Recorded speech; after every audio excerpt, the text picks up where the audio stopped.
The time now is 3:01. I would like to start with the closed session. Meeting called to order. Roll call, please, Madam Clerk. Mayor Nguyen, I'm here. Vice Mayor Ho, Here. Councilwoman Fan West, Yes, I'm here. Councilmember Monzo, Here. and Councilmember Nguyen. I'm here. Mayor, you have a quorum with all members present. Thank you very much. This time, I would like to open for oral communication for closed session, if there's any. Mayor, we have no members of the public present for oral communications. Just to note, we do have one e-comment that was filed for our closed session. Thank you. Madam Clerk, would you please go ahead and read the item that we are going to have recess for closed session today? Thank you, Mayor. The City Council will recess to a closed session for the following purposes: conference with legal counsel pursuant to Government Code Section 54956.9D2, potential litigation, number of cases 2, and pursuant to Government Code Section 54957, public employee performance evaluation, title City Attorney. All right, thank you very much. I would like to take recess for the closed session right now.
You know, what's...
Hello, everyone.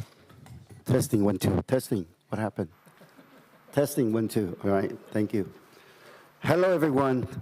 Thank you for taking your time to be here this evening. And on behalf of the City Council and City staff, I would like to welcome each and every one of you. The time now is 6:10, and I would like to reconvene the City Council successor agency to the Westminster Redevelopment Agency meeting. Meeting called to order. Madam Clerk, would you please take the roll call? Mayor Nguyen, I'm here. Vice Mayor Ho, I'm here. Councilwoman Fan West, Yes, I'm here. Councilmember Monzo, I'm here. and Councilmember Nguyen. I'm here. Mayor, you have a quorum with all members present. Okay. Thank you very much. So next is salute to the flag by Councilmember Menzo and invocation by Councilmember Nguyen. Please stand and face the flag. Ready? Begin. I pledge allegiance to the flag of the United States of America and to the republic for which it stands, one nation, under God, indivisible, with liberty and justice for all. Heavenly Father, we ask for your guidance as we meet tonight to conduct business of our city government. Help us keep in mind that we are here to serve the people of Westminster and enable us to make our decision so that we might do what is best for all of the citizens we represent. Amen. Amen. Amen. Thank you. Please be seated. So thank you to Councilmember Menzo and Councilmember Nguyen for the salute to the flag and also an invocation. Next is City Attorney closed session report. Please. Yes. Thank you, Mayor and Council. There was one item of potential litigation, nothing to report on that item, and then the city manager will report on the Right. other two items. City Manager. Yes, on one item of potential litigation, as well as item number 2, which is public employee performance eval of city attorney, there was direction provided. Thank you very much. Next is export communication. Is there anything from the council? Hearing none, seeing none. So moving on to City Clerk report, please. Thank you, Mayor. I do want to point out that there was a late communications for agenda item 3.1 concerning the minutes, and that has been presented to all of you as well to the public online and outside in the lobby. Additionally, I would like to recommend and recognize, that we do have vacancies still on our Commissions of Aging and Cultural Arts Commission, and if anybody of the public is interested in serving in those capacities, to please reach out to my office. Other than that, that's all I have to report. Thank you. Next is City Manager report, please. Thank you, Mayor, members of the City Council, everyone here tonight. First and foremost, as part of the Office of Traffic Safety Grant, Tuesday, February 27th, our WPD officers conducted an operation focusing on motorcycle safety enforcement, and the operation focused on enforcing traffic violations that interfered with the safe operation of motorcycles on the roadway. A total of 25 traffic stops were made, 21 citations were issued, and 2 warnings were given by the officers. And of course, all costs of this operation were covered by this grant. Coming up, March 17th is St. Patrick's Day. The Westminster Police Department will have a dedicated team of officers conducting DUI enforcement throughout the city. According to the Office of Traffic Safety, St. Patrick's Day is one of the deadliest days on our nation's roads. Year after year, the rate of impairment among drivers involved in fatal crashes is higher at night on St. Patrick's Day. So we want to remind our community to plan for a sober ride. Buzzed driving is drunk driving, so be safe out there. Next, our latest spring newsletter and recreation guide is here. Keep an eye out in the mail for your copy, or feel free to visit the electronic version on our website. Take a look and register for some fun classes this spring. We have some new, exciting new classes to offer, including pickleball. And then, of course, as Easter is around the corner, join us at our local parks for some exciting springtime fun at our Bunny Hop pop-up events. So on Saturday, March 23rd, the Easter Bunny will be hopping by Gillespie Park over at 9801 McFadden Avenue from 10 a.m. to 11:30 a.m. And then at Liberty Park, that's 13900 Monroe Street across City Hall over here. That's from 1 to 2:30 p.m. And then on Saturday, March 30th, the day before Easter, the Easter Bunny will be hopping by Bolsa Chica Park, that's 13660 University Street, from 10 to 11:30 a.m. And then over at Sigler Park at 7200 Plaza Street from 1 to 2:30 p.m. And we hope to see you there. Free pictures with the Easter Bunny and lots of fun crafts and games for the kids. And then we're gearing up for Earth Day on Saturday, April 20th. Last year we had some great events and a great way for members of the community to give back and volunteer and just help Mother Nature. So join us for some tree planting, information booths, and park cleanup and activities over at Cornett Park and Margie L. Rice Park from 9 a.m. to 12 p.m. You can check out our website for more details on Earth Day activities and to sign up to volunteer. It's a lot of fun, and hope to see you all there.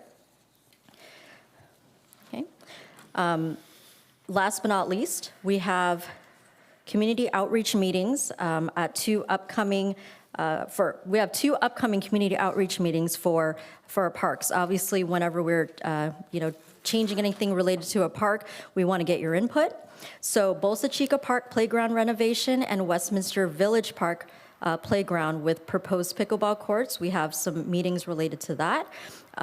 See the proposed playground at Bolsa Chica Park on March 25th at 2:30 p.m. And then the proposed playground and pickleball courts at Westminster Village Park on March 25th at 4 p.m. So of course your input is valuable and appreciated, so we hope to see you there. And that concludes my report. Thank you, City Manager, for your detailed report. As you can see that staff trying their best to come up with many different activities for their community. You can see that this year is different than last year. So you can see, definitely, you can see that the effort put into to that. I don't want to see that those efforts, going away, and at the same time, I don't want to see it wasted. By planning for this event, we hope that you join us, or you tell the communities to come out and and join us for those occasions. So I encourage every one of you and also the family members to come out and join us for those events. If you still have a question about the days, then you can always call or visit the city hall for those schedules. Now come to the good things. It's a good day for every one of us. We have special presentation, and the first one I want to do is presentation of a proclamation for National Women's History Month. That's what I'm going to do first, and then we have special recognition for those who were selected by the council members as well as the mayor for the distinction honorees. And we have five, as you can see, 5 members on the dais here, 5 members of council members, and each one of us should select one. And congratulations to the 5 that selected. We have total of 19 nominees, but unfortunately we want to select you all, but probably we have to wait one over the other, and you understand that we don't want to do that, but it's our policy that we have to go through. So first of all, for the presentation of proclamation for National Women's History Month, women of every race, class, and ethnic background have made historic contribution to the growth and the strength of our community in countless recorded and unrecorded ways, and have served as early leaders in forefront of every major progressive social change movement. Women have played and continue to play critical economic, cultural, and social roles in every sphere of life. The 2024 national theme of this observance is Women Who Advocate for Equity, Diversity, and Inclusion, to recognize women who speak up for fairness, address injustices, and are leading change in their professions. Now, I, Chi Charlie Nguyen, Mayor of the City of Westminster, on behalf of Vice Mayor Ho and Council Member Fan West, Menzo, and Nguyen, do hereby proclaim March 2024 as National Women's History Month in the City of Westminster and encourage all residents to recognize the honor the contribution and the accomplishment of women to American history, culture, and society. I will be out there together with council members to present that to the organizations. I know that we have the representative here to accept that. Next, let me go ahead and announce it here, and then after that, I will invite each council who nominate or who elect the nominee, and you can present your version of why you electing them. 2024 Women of Distinction honorees. On February 28, 2024, the entire City Council adopted and approved resolution number 5243, recognizing March annually as Women's History Month and establishing a citywide annual Westminster Women of Distinction recognition program. We received, as I said earlier, a total of 19 nominees for women in our community that make positive and profound influences and impacts throughout community. Each nomination will be reviewed and considered by the entire City Council, and each member of the City Council selected one nomination to honor tonight. With that, I'd like to start with Councilmember West for District 1 election.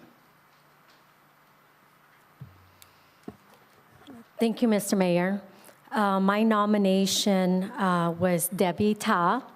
And before I do, I want to read this to you guys. As we come together to celebrate the extraordinary achievement of women and girls around the world tonight, we honor those who define norms, break through obstacles, and inspire change in every corner of society. I applaud the courage of those who stand unwavering in their beliefs, who refuse to be silenced by adversity, and who tirelessly strive for greatness. From pioneering scientists to fearless activists, from visionary leaders to everyday heroes, women everywhere are making their mark, shaping a better future for us all. Let us remember tonight the true strength lies not in conformity, but in embracing the uniqueness and staying committed to our principles. Tonight, let's not only recognize the achievement of women and girls, but let us also recommit ourselves to supporting their endeavors, amplifying their voice, and creating a world where every woman and girls have the opportunity to thrive. So tonight, I honor Debbie Ta, who is a single mother, a small businesswoman, a CEO of a nonprofit to helping girls and women to have a pathway to be successful. And also, she is committed to setting a powerful example for two of her daughters to follow. She wanted them to understand the essence of womanhood and recognizing the limitless potential that holds within themselves. It is crucial for her daughters and other girls to know that with determination and passion, they can achieve anything they set their hearts and mind to.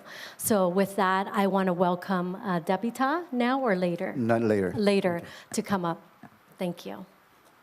Next, I would like to invite Councilmember Menzo for District 2 election. Thank you, Mayor. I want to say, it speaks a lot about a person when, this nominee got quite a few nominations. I think that says a lot that what the community thinks of this person and recognizes her commitment and her dedication to better our city.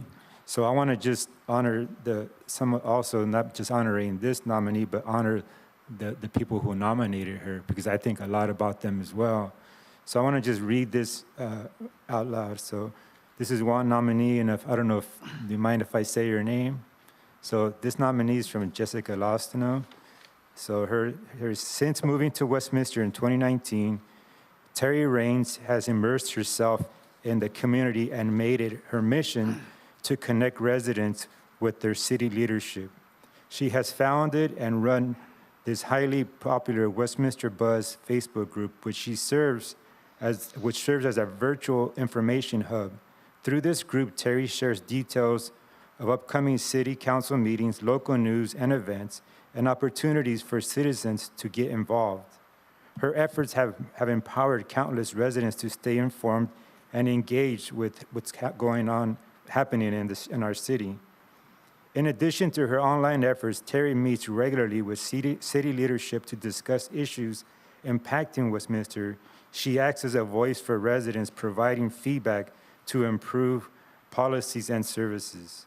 Terry's deep commitment to civic engagement has strengthened the relationship between the city and its citizens. Through her passion for keeping people informed and connected, she has cultivated a stronger, more united community. Terry Raines' selfless dedication to Westminster makes her incredibly deserving of the Women of Distinction Award. I want to read just another one as well. Terry Raines is Westminster Woman of Distinction. Through her social media page and regularly speaking at city council meetings, she communicates useful information on the inner workings and history of Westminster. She attends multiple citywide events and reaches out to tell all communities within Westminster. She meets with the police department, council members, and city staff about ongoing issues and speaks publicly about past and present issues that need to be addressed, and also highlights positive decisions and helpful actions that are taken. She puts herself out there to run for mayor to fill a need where she saw the city was lacking, and continuously encourage residents to get involved and stay informed. Terry is an asset to the city and should be acknowledged for the work she's done in keeping residents and city council members informed to help Westminster and its residents be safe and prosperous. And that was from Tammy Hamill. And I concur with that. I think Terry, we didn't have somebody like Terry years ago. It was very hard for residents to get information, had to work really hard at it, and she dedicates herself to making sure that residents are informed, and that's what democracy is about. Democracy is about having community members like Terry not only be involved in city, but also keep us council members in line as well to make sure that we are performing the way that we should be and we keep the best interests of the community at hand. So Terry, my personal thanks to you. It was when we met was at a council meeting years ago in the back row. So I didn't know who I was meeting back then, but I'm glad I met you, and we're so thankful that you're a part of our community. So thank you very much. Thank you, man. You well deserved it. Thank you. Thank you, Councilmember Menzo. Next, I will come back to Vice Mayor because Vice Mayor and the Mayor will be last on this. So, Councilmember Nguyen for District 4 selection. Right. Thank you, Mr. Mayor. My nomination this year is Ms. Lam Cho Nguyen. Let me brief you a little bit about her background. She came to the U.S. in 2001, working in the beauty industry until 2022. She started the Golden Heart Foundation to help lost, fortunate people both here and in Vietnam. She was also a member of the Asian American Senior Association for 15 years, serving and providing community supports to seniors here in the city of Westminster. At the address, 220 Hospital Circle, Westminster, California. She recently became CEO of the organization in 2021. It's worth to note that this organization under her leadership providing approximately 200 meals monthly at the location mentioned above. Can you stand up for recognition? Yeah, thank you.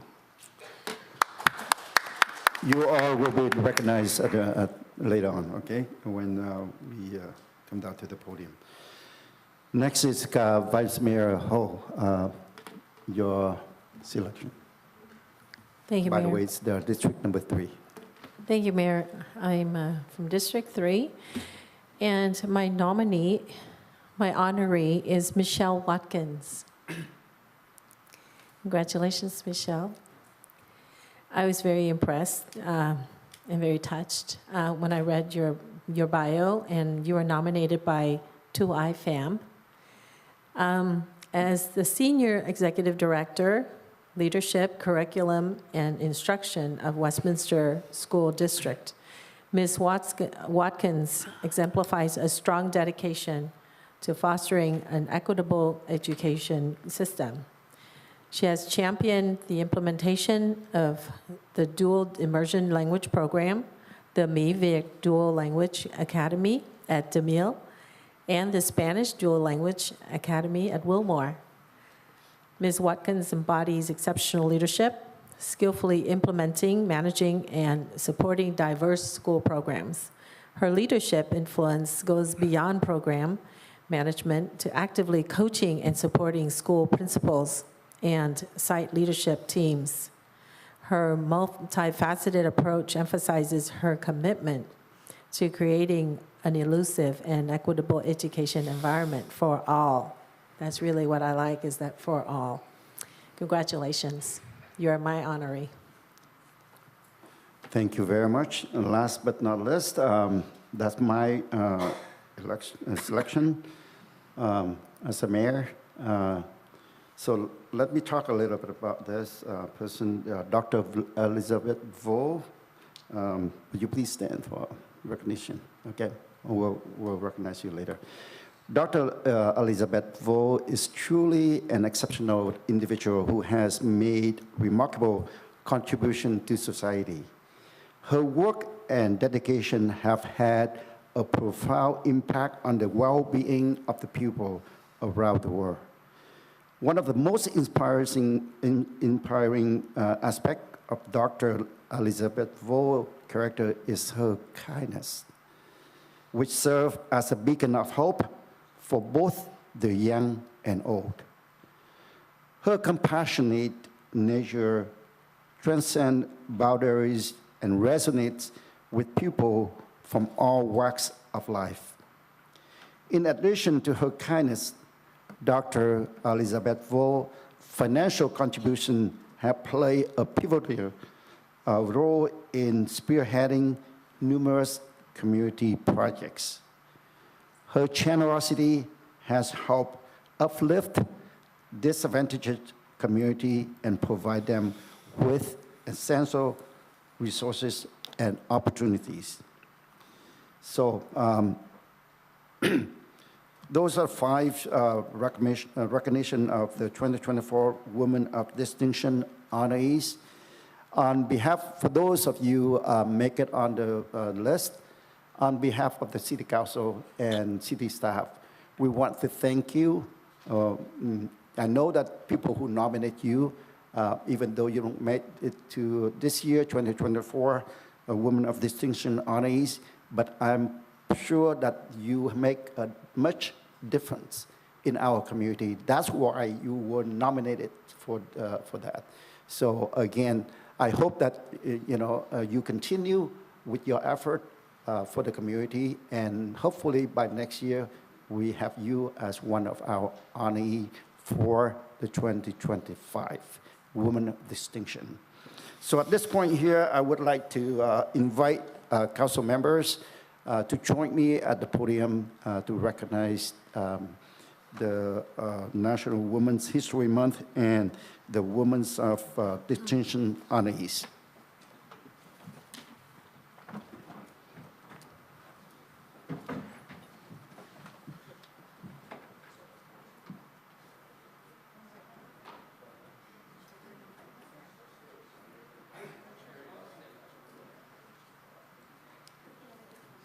Yes.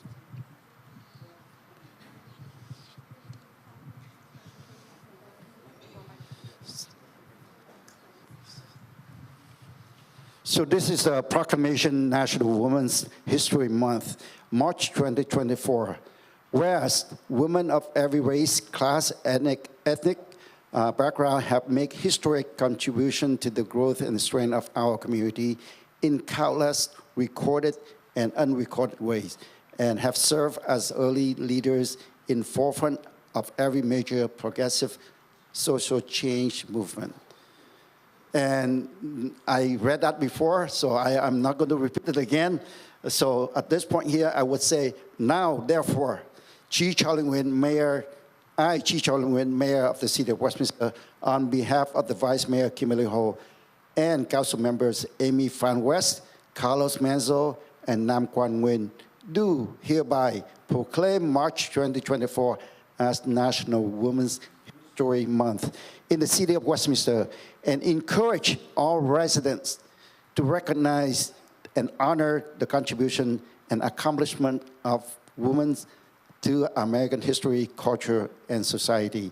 And this is signed on the 13th date of March 2024 by City Council. Me as the Mayor, Chief Charlie Nguyen, Vice Mayor Ho, Kimberly Ho, and Mi Fan West Council Member, District 1, Carlos Menzo, District 2, and Nam Quan Nguyen, District 4. Would you please come up so we can happily present you with a proclamation for the National Women's History. You want to say anything? Thank you so much. This is such an honor, and I cannot wait to take it back to the group of Soroptimists of Westminster. They've been around since 1977, helping to uplift women and young girls in education and other opportunities. Thank you so much. Thank you. It's worth to mention that Claire was a number of years as an employee of the City of Westminster too, so I appreciate for that.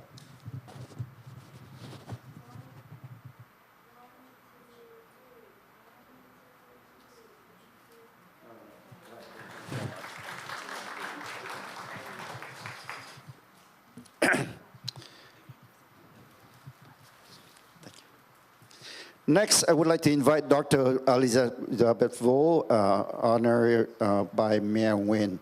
Please come up.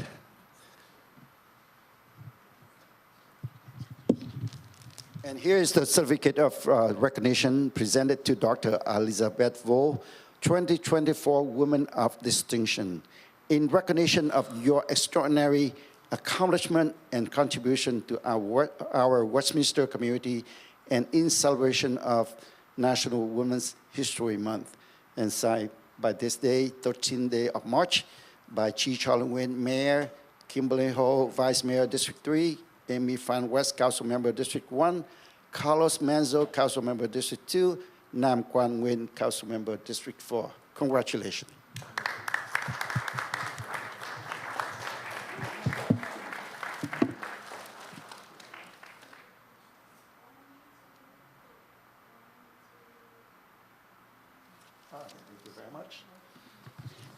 Next, I would like to invite Michelle Watkins, honored by Vice Mayor Ho.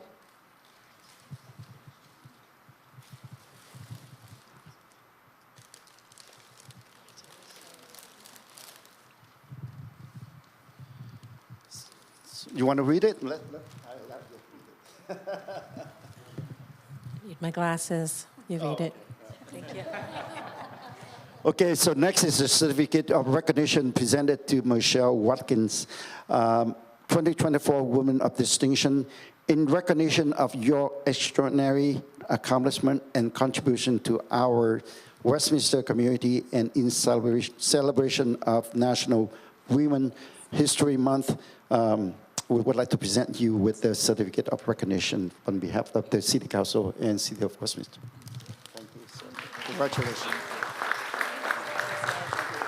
Congratulations, and we are so proud of your accomplishments. Thank you. Thank you for being our honoree. It was a very last minute. I was just overwhelmed. Thank you. Thank you so much.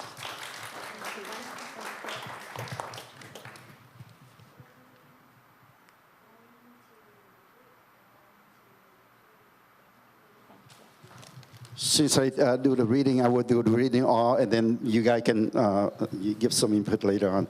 Next is Debbie Ta, honored by Councilmember Fan West. And this certificate of recognition go to Debbie Ta, 2024 Woman of Distinction, in recognition of your extraordinary accomplishment and contribution to our Westminster community and in celebration of the National Women's History Month. And again, signed by me and also all the council members. Thank you so much, Mr. Mayor. Debbie Ta, this is a well-deserved, certificate, and thank you for being a good example to not only girls, women across this nation, and also your nonprofit to make sure women have a pathway to be successful. So thank you. So congratulations. Yes. You want to say something? I want to say my contribute also was my daughter. She helped me and make the speech. So I'm teaching her all women should empower and being strong and go for what you want. Like Amy Fan West, thank you so much for nominating me. All right. Thank you very much. Congratulations.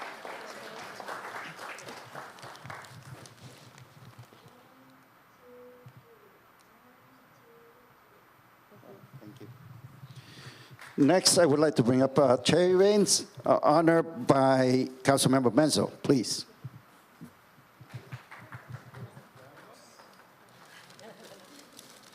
Okay.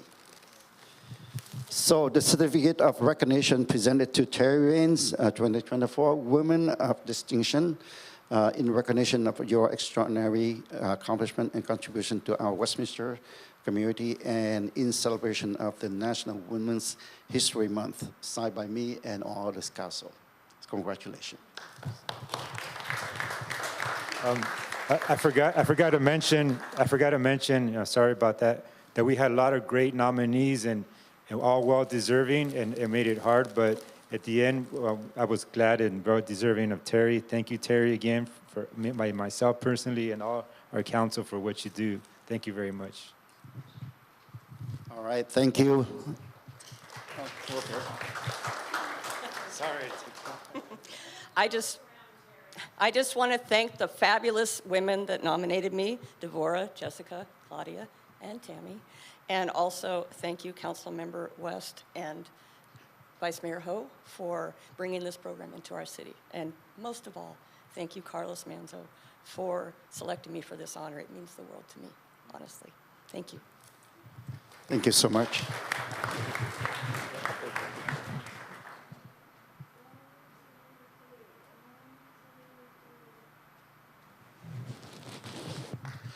Last but not least, I would like to invite Chow Lam Nguyen, honored by Councilmember Nguyen. Please come up. Same thing, I'm going to read, I will be remembered by the time I get home. A certificate of recognition presented to Chow Lam Nguyen, 2024 Woman of Distinction, in recognition of your extraordinary accomplishment and contribution to our Westminster community and in celebration of the National Women's History Month, signed by me on this date and also to the council member of the City of Westminster. Congratulations.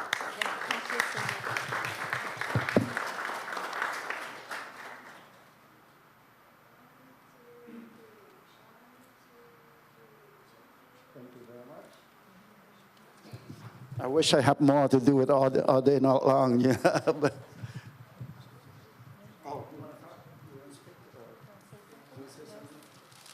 sorry about that.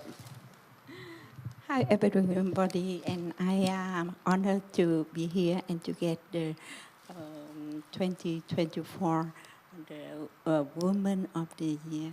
And I am thank you very much, and I hope and we are more service for the community and more strong and stronger. Thank you so much. Well, I realized that I didn't have the Dr. Vo, so you have a few words. Okay. Good evening, mayors and all council members, and good evening all distinguished guests and all everybody here tonight. I'm honored to have a word tonight from the mayors and all council members selected me for the Women's of the Month from Westminster. I dedicate my life a lot for communities, not only for our communities, but I did a lot for all of the world. And I've been supporting City of Westminster many years. Maybe most of the Vietnamese communities and other communities should know that. And I encourage and would like to everyone to support the Westminster, especially mayors and vice mayors and all council members, because they work very hard and they do the best for our city and all the policemen, everybody. I've been here, my life 45 years ago. Then I've been a lot with communities, not only the Vietnamese communities, more of the Vietnamese community and other countries. I support a lot of politicians, elected officials, and I know they work very hard, so please support them by the hand. So we please together and bring America together and be success. Thank you very much. At this time, I would like to invite all the 5 honorees recipients come up here for the pictures. I would like to invite the city managers and the woman from the city of Westminster to come up here to have a picture with us. We honor you too. So don't look around. It's you that we're talking about. Come up. Please come up for the pictures.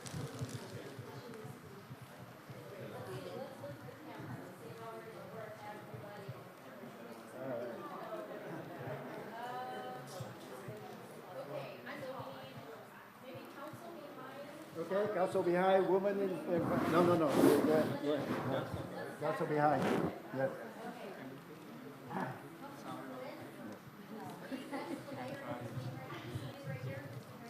Just want to let you know that for the women, as employee for the city of Westminster, they are not allowed to be recognized, but by all means, they do a lot for the city of Westminster.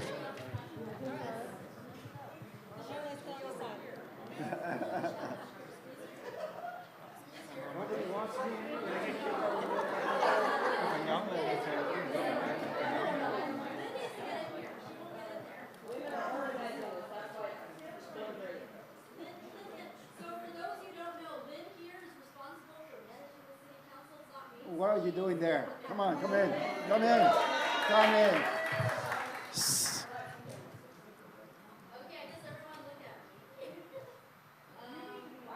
And you come. Yes. Come in. There are plenty of people taking photos.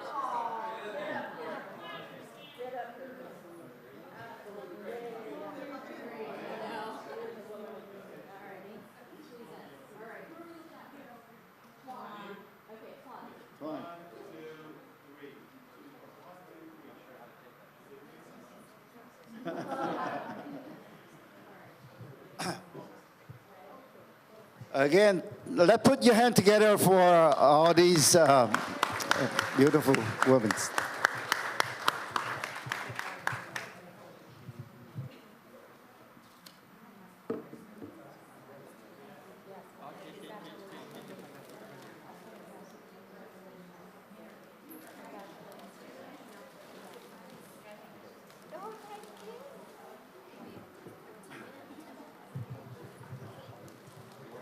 At this time, we would like to take 10 minutes recess so we can have cake and congratulate to the recipients of the Women Distinction Award tonight.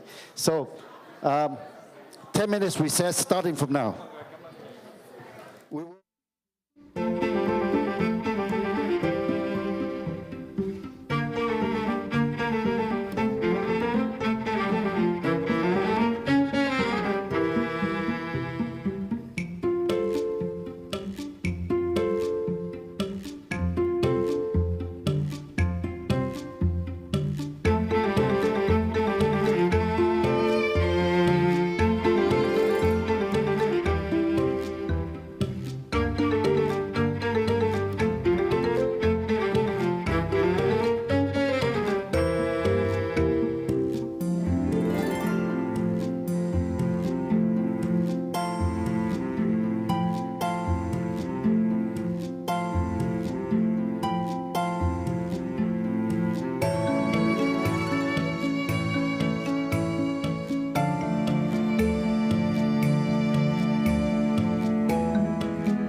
May I ask you to come back to your seat so that we can continue with the meeting?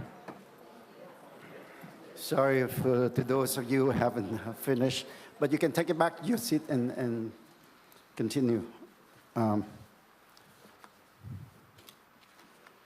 Thank you very much. At this time, it is 7:01. I would like to reconvene City Council Successor Agency to the Westminster Redevelopment Agency meeting. And every time that we have recess, we need to go back for roll call. So, City Clerk, Madam Clerk, would you please take the roll call? Thank you, Mayor. Mayor Nguyen, I'm here. Vice Mayor Ho, I'm here. Councilwoman Fan West, Yes. Councilmember Monzo, Here. and Councilmember Nguyen. I'm here. Mayor, you have a quorum with all members present. Thank you very much. At this time, I would like to open for oral communication on the agenda item only. Lúc này tôi xin được thưa với tất cả mọi người, chúng tôi mở ra cho những người mà chúng muốn muốn nói chuyện về những cái agenda item only, có nghĩa là những cái đề tài mà được đưa ra trong cái lịch trình họp ngày hôm nay mà thôi. Những ai mà cũng nói gì ngoài cái đề tài đó thì xin đợi tới lúc cuối. If you want to talk the outside of the agenda items, you can wait until at the end of the meeting when there is non-agenda items. I would like to remind you that we also have the the interpreter in-house. There was a request, and so staff make it happen. So Kit is here, so why don't you stand up and for people to recognize that he can translate for you. Also, I would like to remind you that there is a City of Westminster resolution number 5202.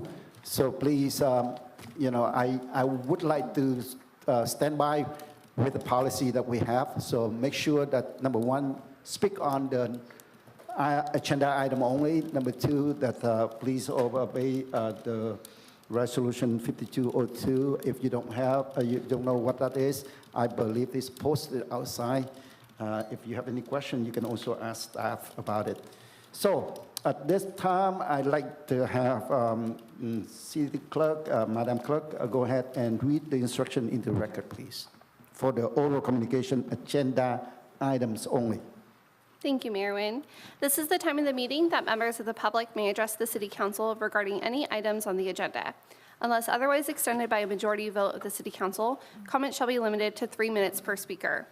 Any person wishing to address the City Council in person should complete a green speaker slip that is provided at the entrance to the council chambers and submit the card to the City Clerk. When your name is called, please step to the podium at that time and state your name and city of residence for the record. Our first speaker for tonight is Jessica Lasnu.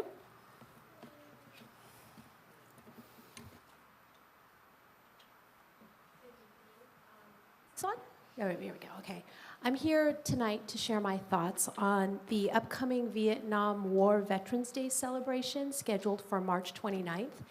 And while I fully support honoring the brave men and women who served our nation during the Vietnam War, I have some concerns about the current plans to simultaneously recognize veterans from both the American and South Vietnamese armed forces.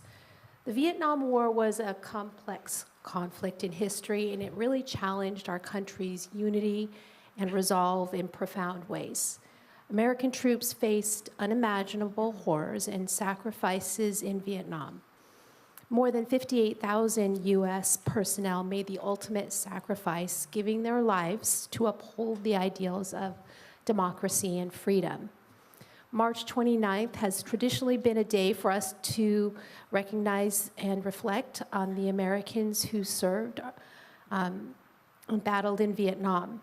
It's an occasion to honor their memory and recognize the courage and provide support to those who returned home bearing both visible and invisible wounds. By including South Vietnamese veterans in this year's commemoration, I fear we risk diluting the focus and diminishing the reverence owed specifically to our American heroes. Their unique burdens deserve a distinct and dedicated observance. I do understand that the South Vietnamese forces were loyal allies in that conflict. I'm very grateful for their partnership and shared sacrifices. But the Vietnam Veterans Day should be a distinctly American tradition meant to acknowledge the debt we owe our homegrown warriors. So I urge this council to reconsider the current plans. Let's keep March 29th as a celebration exclusively recognizing the American Armed Forces members who were called to serve in Vietnam.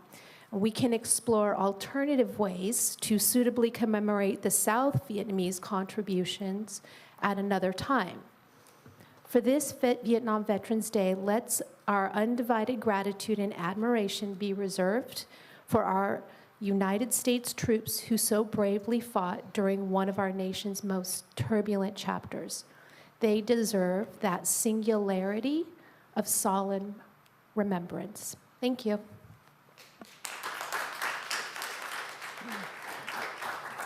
Our next speaker is Michael Varengia.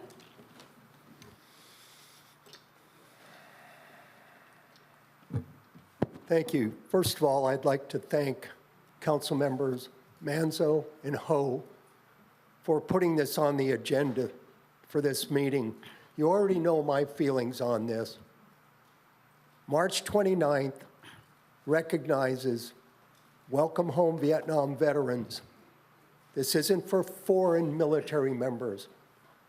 The Australians are not invited. The New Zealanders are not invited. The Filipinos are not invited. The Koreans are not invited. They have separate days that they recognize in their country. What should have been done in the first place is pick a day for those former South Vietnamese military members, whether they were ARVN, whether they were Navy, whether they were Air Force, regardless of who they served with, and pick a day to honor them. That would be the best thing to do. Doesn't make any difference when the day is. March 29th is for American service members, both men and women who served in that country and during that war. It was an ugly, nasty war. March 29th was picked because 1973, that's when the final US troops left South Vietnam, hoping that the South Vietnamese military would be able to hold their own against communist forces. Unfortunately, that didn't work out. The North had an awful lot of backing from communist China and also Russia. However, lumping South Vietnamese military in with what is an American military recognition isn't going to do anybody any good. The South Vietnamese military members do deserve their own day. So what I suggest is this council figure out when you can do that. I know there's a lot of activities during Black April. Maybe that would be a good time to have the South Vietnamese military members be recognized so they can honorably say, we fought for our country. Thank you.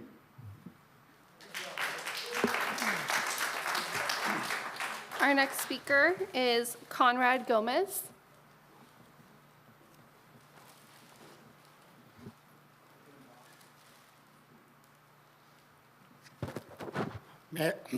Mayor, City Council, thank you for allowing me to be here. I'd like to talk about Resolution 5244. A little history. Mr. Jose Ramos, a Vietnam veteran, founded the Welcome Home Vietnam Veterans Day organization as a way to establish an appropriate way to honor the members of the United States Armed Forces who served the Vietnam War. This day was established to honor all the veterans who fought so courageously in Vietnam. Through his efforts, Jose and the Welcome Home Vietnam Veterans Day organization, H.R. 184, Congresswoman Linda T. Sanchez, and AB 7117, Schwarzenegger, passed in 2009, and March 30th was officially declared as Welcome Home Vietnam Veterans Day throughout the state of California.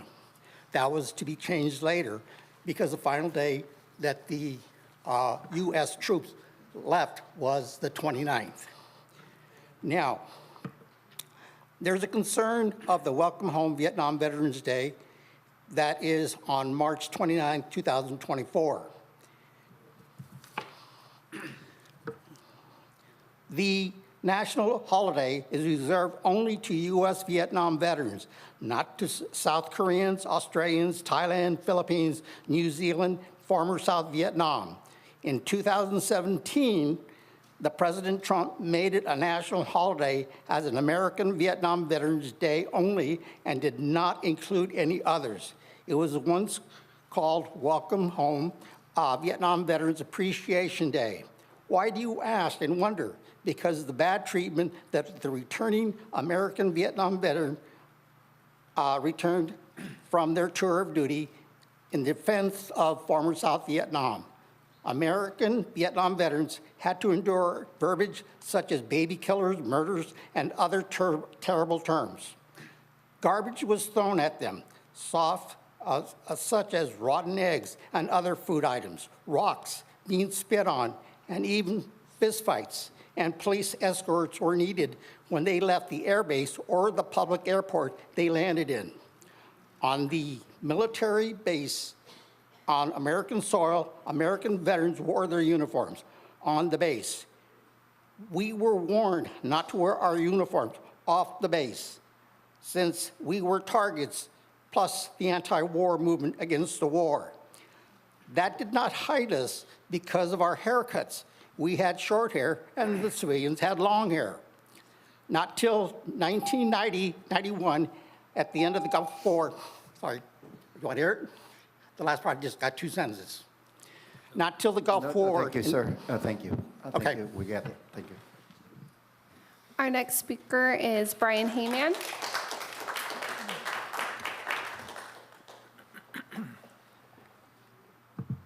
Thank you, Madam Clerk.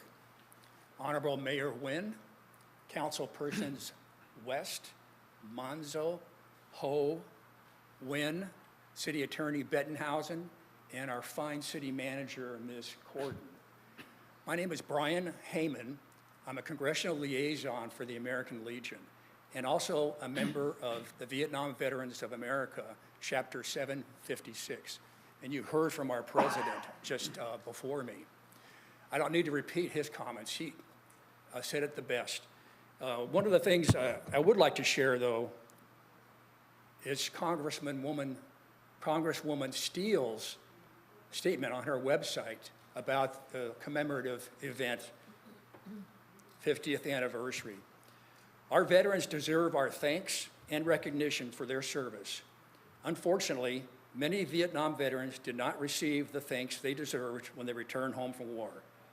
The Vietnam War 50th Commemoration Program was authorized by the 2008 National Defense Authorization Act, or NDAA, and established under the Department of Defense.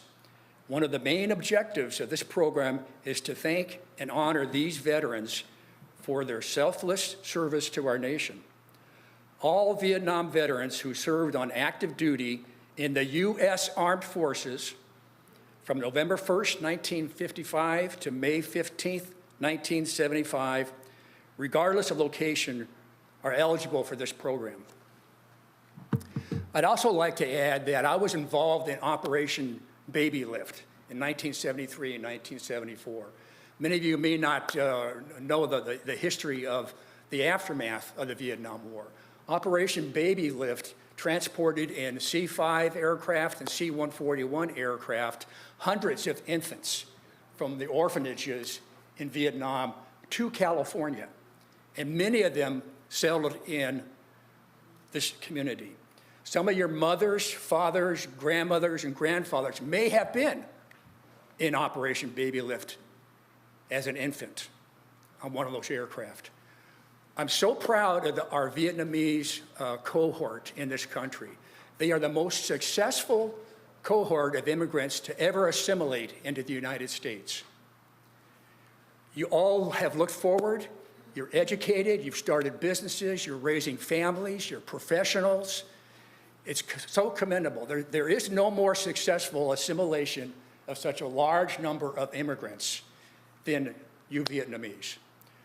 I'm a little disappointed, though, that based upon this last resolution you passed, you seem to have forgotten your history. The city of Westminster was formed by those immigrants, and I believe the best way to recognize us is with our own Vietnam Veterans Day. Thank you very much. Thank you to Arvin for your service as well. Our next speaker is Tammy Hamill.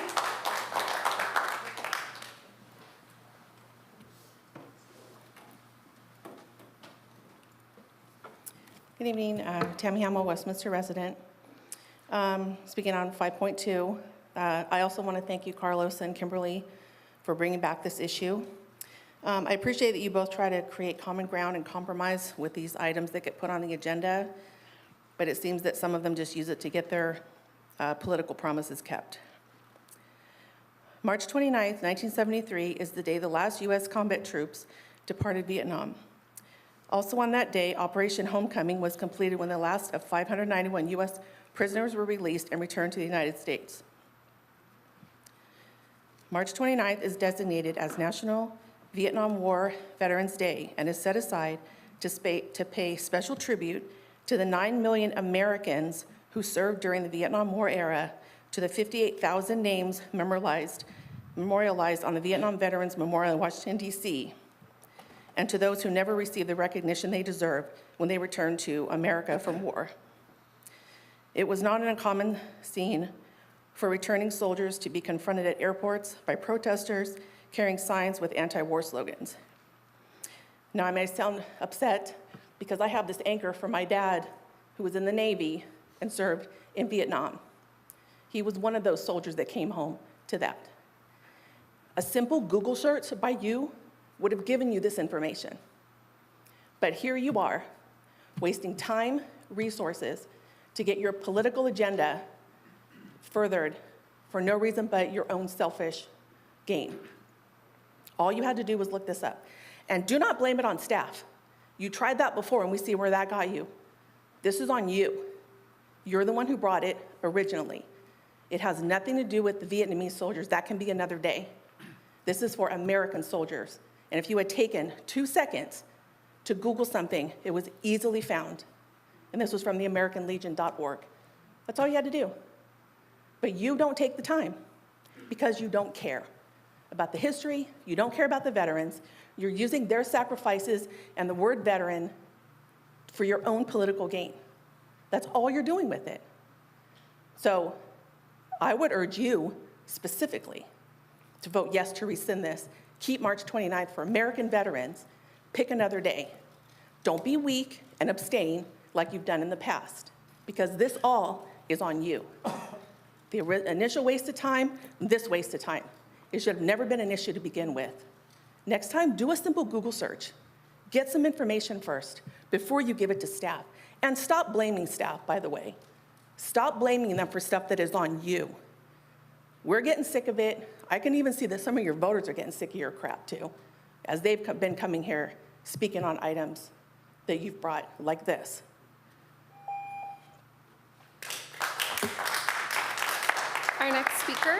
Our next speaker is Devorah Mariscal.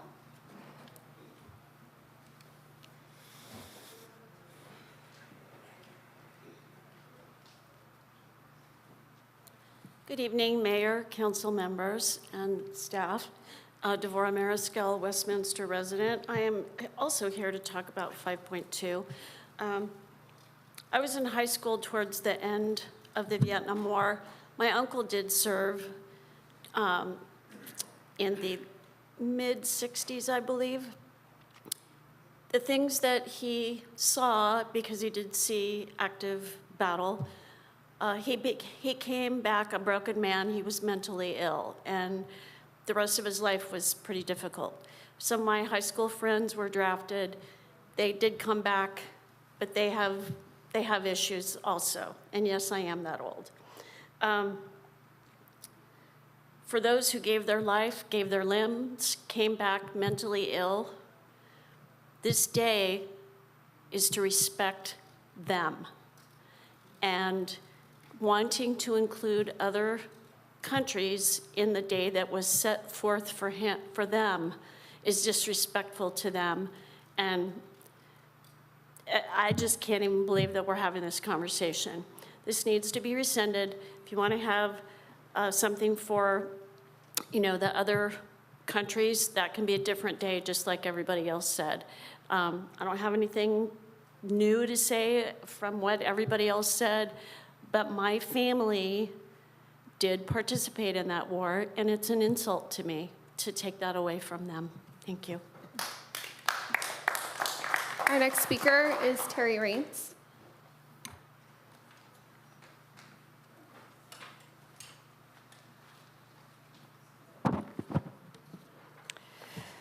Thank you again for the recognition for the Women of Distinction. It really does mean the world to me. But it wouldn't be me if I wasn't me, so I'm going to be me right now. Thank you, Councilmember Manzo and Vice Mayor Ho, for bringing item 5.2 onto this agenda, attempting to right the egregious wrong that this council voted to do at the last meeting, led by Councilmember West, completely dishonoring an official American holiday and our American Vietnam War veterans. When Amy saw the strong negative reactions from the public and our veterans, she blamed their visceral reaction on misinformation, false, and then doubled down on her position, rubbing salt into the gaping wound that she created. How dare you, Amy? American Vietnam War veteran Bob Harrison entrusted you to bring the March 29th item to council and assumed you would preserve the integrity of the date and its meaning to American Vietnam War veterans and their families. Do you have any idea the trauma our American veterans endured? Not just during the war, but when they came home, they were not welcome home or thanked for their service. They were spat upon and shunned by our government and our people. You are perpetuating their trauma. This American holiday is to right the wrong and finally welcome them home. But you bastardized, my word, this date's significance, history, and meaning. March 29th doesn't hold the same meaning for the South Vietnamese veterans. Many of them view it as the day America drove the final nail into South Vietnam's coffin when the last combat troops were sent home. Sadly, many blame America for losing their country. Had America not fought alongside them, they would have lost that country a lot sooner. Mayor Nguyen, Charlie. I know deep down inside you know right from wrong, and I could see it in your eyes at the last meeting during this discussion. So we are begging you to do the right thing tonight and approve this item. Let's finally give our American Vietnam War veterans the honor and respect they deserve. I don't just complain, though. I offer solutions and compromise. Approve this item tonight and clarify that all can attend the event, but only American Vietnam War veterans will be honored at the ceremony. Then direct staff to prepare 2 more resolutions and ceremonies. One on June 19th, which is already established as South Vietnamese Armed Forces Day to honor the South Vietnamese veterans. The other on November 11th to honor all American veterans, not just those from the Vietnam War. This is fair and balanced. You'll have 2 dates and modest city ceremonies for American veterans, March 29th and November 11th, and 2 for South Vietnamese veterans, April 30th already, Black April, and June 19th. Please, stop grandstanding. Stop trying to rewrite history up here. Please, be respectful. Some of you up there say that you respect law enforcement, you respect our veterans. You sure had a funny way of showing it at the last meeting. I don't think I've ever gone home so upset and so sick after a meeting. Do the right thing. Our next speaker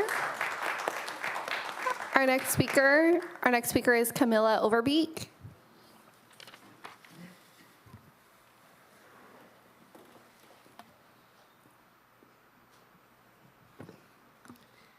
Good evening, Mayor and City Council. Camilla Overbeek, longtime resident of Westminster.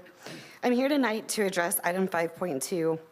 The item was just discussed 2 weeks ago, and this time it's to rescind and replace. My personal opinion and beliefs surrounding this issue are irrelevant, but my frustration regarding the ineptitude and chaos from this council is absolutely relevant. Part of your job as elected officials is to do research and community outreach to make fact-based, educated, sound decisions. As council members, from the time you received your agendas until the day of the meeting, you had the opportunity to reach out to veteran organizations and veterans here in the community alike. Did you all forget that in very recent history, we had an entire committee of veterans dedicated to a monument we shall not speak of? Did you forget the discord created by that? Did you honestly and sincerely believe that this issue would be any different?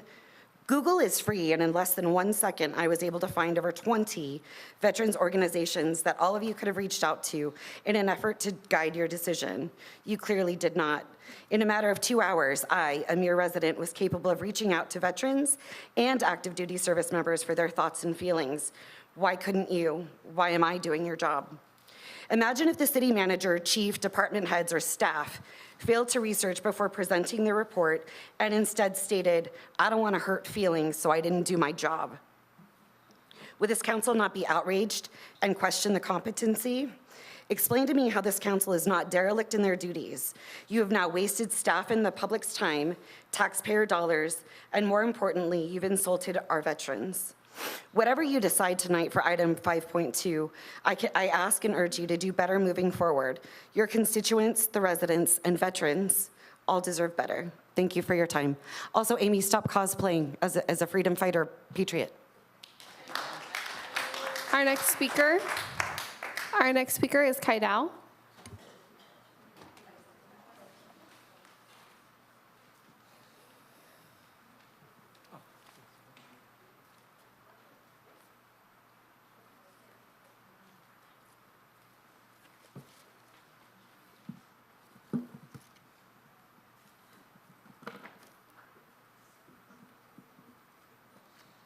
Sorry about that.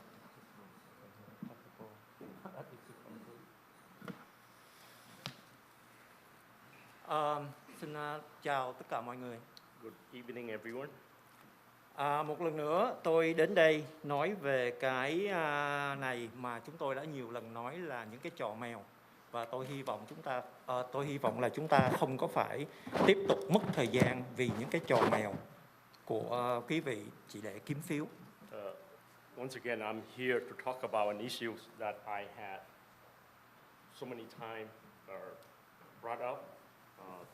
All these shenanigans and trickery that you pull, or I want to say it one more time, or perhaps the last time, so that we will not be wasting time on this anymore. Như quý vị thấy, rất nhiều cái cư dân khác, những người bản xứ và họ đã lên tiếng phản đối, và mặc dù tôi là người Việt Nam thì tôi cũng cảm thấy phải đồng tình với họ khi mà chúng ta cứ tiếp tục sử dụng đưa ra những cái nghị quyết mà thật sự nó chỉ là để khai thác cái sự hận thù quốc cộng để mà kiếm phiếu. As you could see from people of other ethnicity,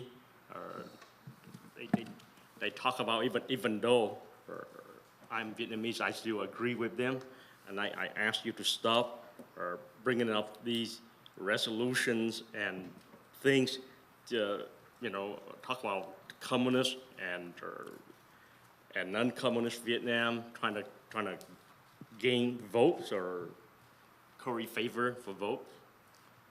Và gần đây quý vị thấy lúc nào tôi cũng mặc cái áo này, đội cái nón này, mà thật sự tôi hoạt động 30-40 năm nay tôi chưa bao giờ nhân danh cờ vàng, chưa bao giờ vỗ ngực xưng là hậu vệ Việt Nam Cộng Hòa, không bao giờ mặc những cái quân phục phù hiệu để mà nhân danh ai hết.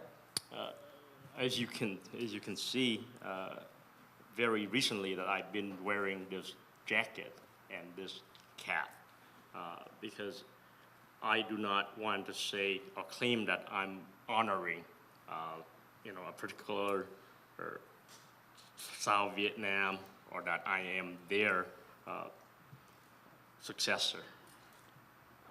Và trước hết khi mà nói đến cái nghị quyết này, tôi muốn đưa ra những lời tri ân, cảm tạ và luôn luôn nhớ ơn những cựu quân nhân, quân lực đồng minh Hoa Kỳ, kể cả thành phố, kể cả đất nước Hoa Kỳ đã cưu mang chúng tôi.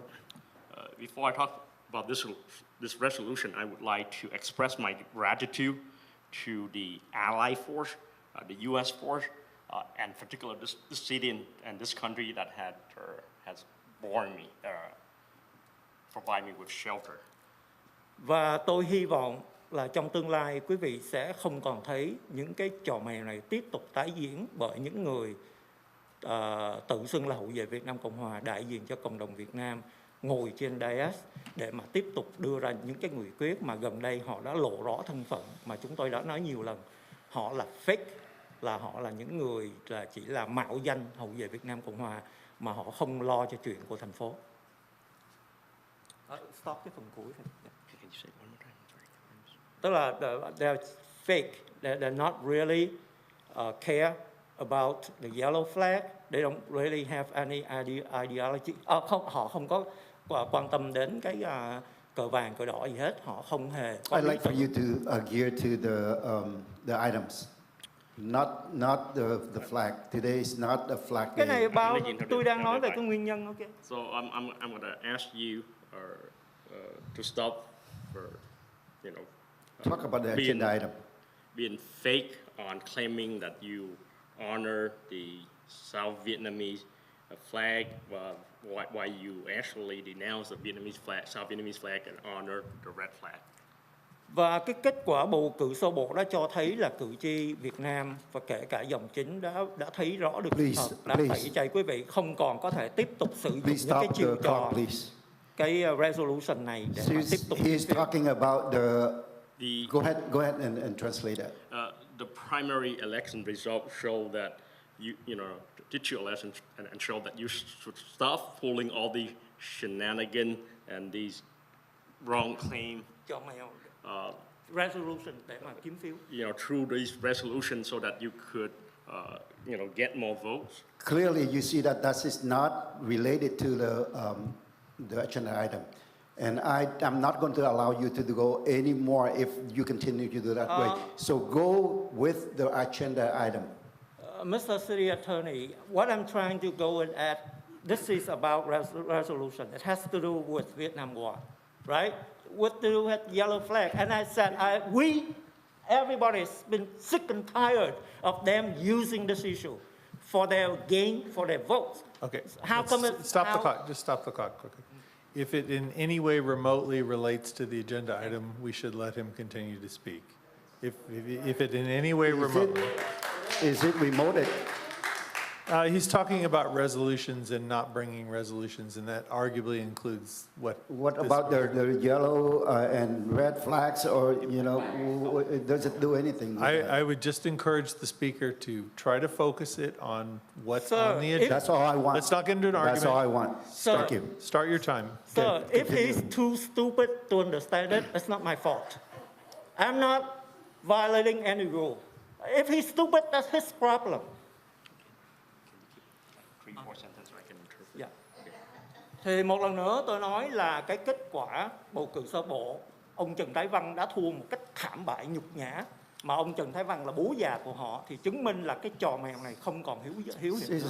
So once again, the primary election results show that Van Thai Tran failed miserably, and Van Thai Tran is your group's godfather.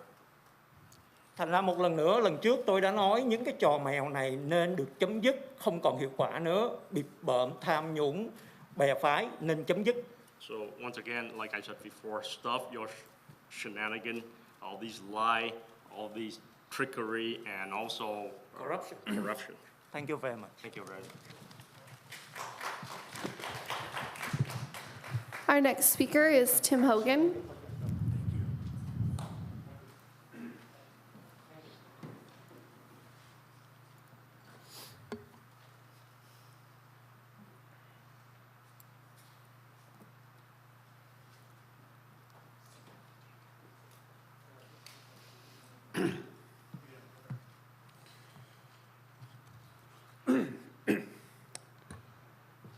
I'm a Viet-era veteran, an enlistee, but I'm not here to speak about me, who voluntarily entered into service.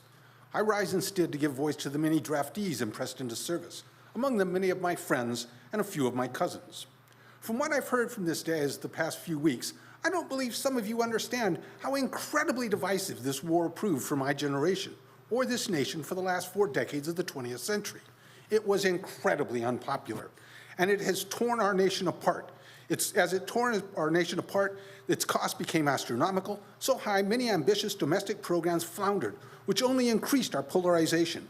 In its aftermath, Its memory deeply affected U.S. foreign policy for decades to come.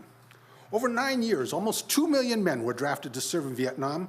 25% of those who served were draftees. Almost a third of the dead listed on the wall were draftees, men who had not asked to go there. And the burden was not equitably shared. Men from wealthier families and the politically connected were less certain to serve. College enrollments exhibited many, as did deceptive medical excuses and feigned mental illness. Such disparities did not escape notice. And as the nature of the combat became clear and the problems became more pronounced, public opinion slowly devolved against the effort. More startlingly, many became indifferent to the effort and to the soldiers. It tore a chasm into our society, a dark, jagged scar across the land, and the effects remain to this day. Merely mention some issues, say the names of certain people, allude to various images, songs, movies, or myths, and it's enough to spark wild arguments. Yet to hear some on this day speak of it, you'd believe U.S. soldiers set off for the Far East whistling the Star-Spangled Banner, when in reality, they were far more certain to sing Country Joe's "I'm Fixin' to Die" rag. Give me an F. Consider my cousin Denny. He did not go to war for highfalutin words. It was not for democracy or to stop communism or some abstract ideal of freedom.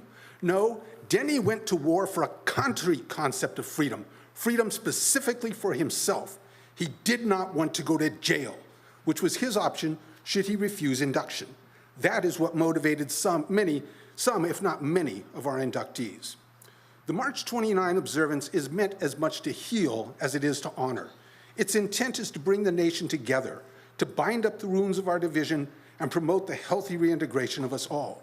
It is not just for the soldiers. It is for every American. Do not dilute its message by extending it beyond those it was intended to honor, the U.S. soldiers and the American people who bore the burden of a war none of us could entirely agree upon, neither its purpose nor its objective. Thank you. And our final speaker for tonight is Roger Mindrum.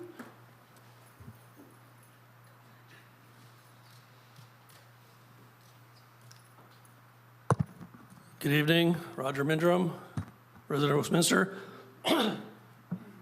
First, I thank you to the veterans that are in the room here today. Thank you for your service and welcome home. Thank you to Councilmember Monzo and Vice Mayor Ho for bringing this 5.2 back up. I really shouldn't even have to be doing this, but because of Amy Fan West and the disgusting words that came out of her mouth last meeting, you just always derail the train every single meeting, don't you? I also want to thank the speakers tonight and the men here, but also these strong, courageous women that speak up here today and that all care about the community. They all have some history that they still didn't have time to tell you about. You know, many of us have our own history of our own family, friends, and neighbors who went to Vietnam. And part of the outrage after the last meeting and the things that came out of Amy Van West's mouth, disgusting as it was, and the way people are pissed off about that is because you've been here how long? 35, 40 years? And you haven't been able to learn the American experience from the 60s and 70s? Not only the military men that came back were treated badly and cussed at and spit on, their families were too. My mother-in-law was spit on at a grocery store because someone saw her draft card or her ID, her military ID card. Families were treated poorly. Children were affected. My wife included. Her family was destroyed by that war because her father left when she was 5 years old. And I really hope you've taken these comments to heart and learn our history. Learn the history. You guys are so wrapped up in Vietnam, this and that, and Vietnam War and all the things that you do.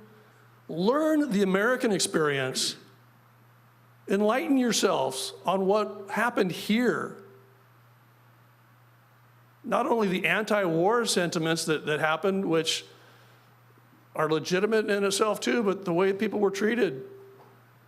And imagine, like the gentleman spoke about being drafted, imagine the weakest, most timid, kindest boy that you know and get drafted to go and have to kill or be killed. Mayor, we have no further speaker cards. All right, thank you. I just want to have the brief comment. From the bottom of my heart, I sincerely thank you for coming out and voice your opinion in a calmly manner. I believe in effective communications. So we're here to listen. We're here to exchange the idea. We're here to exchange knowledge. So I want to thank you for those of you who present in the way that we can communicate to each other. I want to thank you for that. And I will come back to that later on when we talk about the items. At this time, I'd like to move on with the consent calendar. All matters listed under consent calendar are considered routine and may be approved by a single motion, followed by a roll call vote. There will be no separate discussion of these items unless members of the City Council or staff request that specific items be removed from the consent calendar for separate action and discussion. So at this time, I would like to entertain if there is any motion for approval. Mayor? Yes. Excuse me, Mayor. Yes, Councilmember Menzo. I would like to pull items 3.3 and 3.5 and approve the remainder. Okay, any others item to be pulled? Okay, hearing none, so Councilmember Menzo requests to pull item 3.3 and 3.5 and approve the rest. I second that. And for the motion, I just want to make sure that for item 3.1, that is to include the late communication amendments. Yes, please. And my second, is that Yes, okay with you? yes. Perfect, thank you. So I have a motion made by Councilmember Monzo, a second made by Mayor Nguyen. That is to approve the consent calendar with the late communication amendments, 3.1, 3.2, 3.4, with 3.3 and 3.5 pulled for separate discussion. I'll go ahead and call roll. Councilwoman Fan West? Yes. Councilmember Monzo? Yes. Councilmember Nguyen?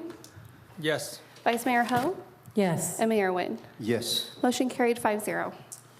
Item being pulled, 3.3, receipt of fiscal year 2022 to 2023 and your comprehensive financial report and related statement. Councilmember Menzo. Thank you, Mayor. I would just like staff to do a report, give us a report on this, so the community can hear as well. So thank you. Of course, thank you. Good evening, Mayor, Vice Mayor, Council. This is our financial reports for fiscal year 22-23. There are several reports that are included in this document, but I'll just give you a quick summary. First of all, our auditors, Clifton Larson Allen, granted the city an unmodified opinion on our financial statements, which is the most favorable conclusion and is commonly known as an unmodified or a clean opinion. So that's what we all strive for.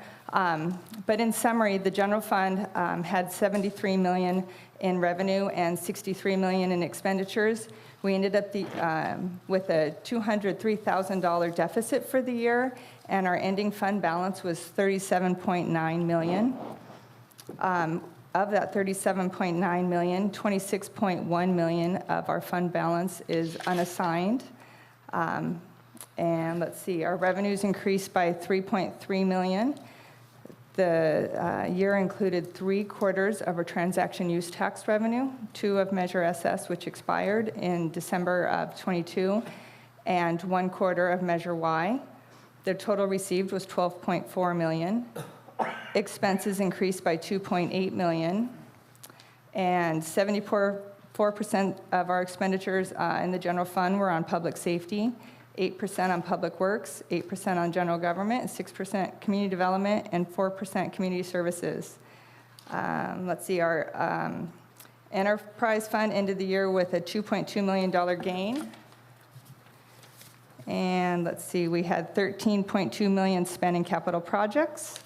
And we had our internal service funds ended with a 3.1 million gain. So that's just a brief overview. I can answer any questions.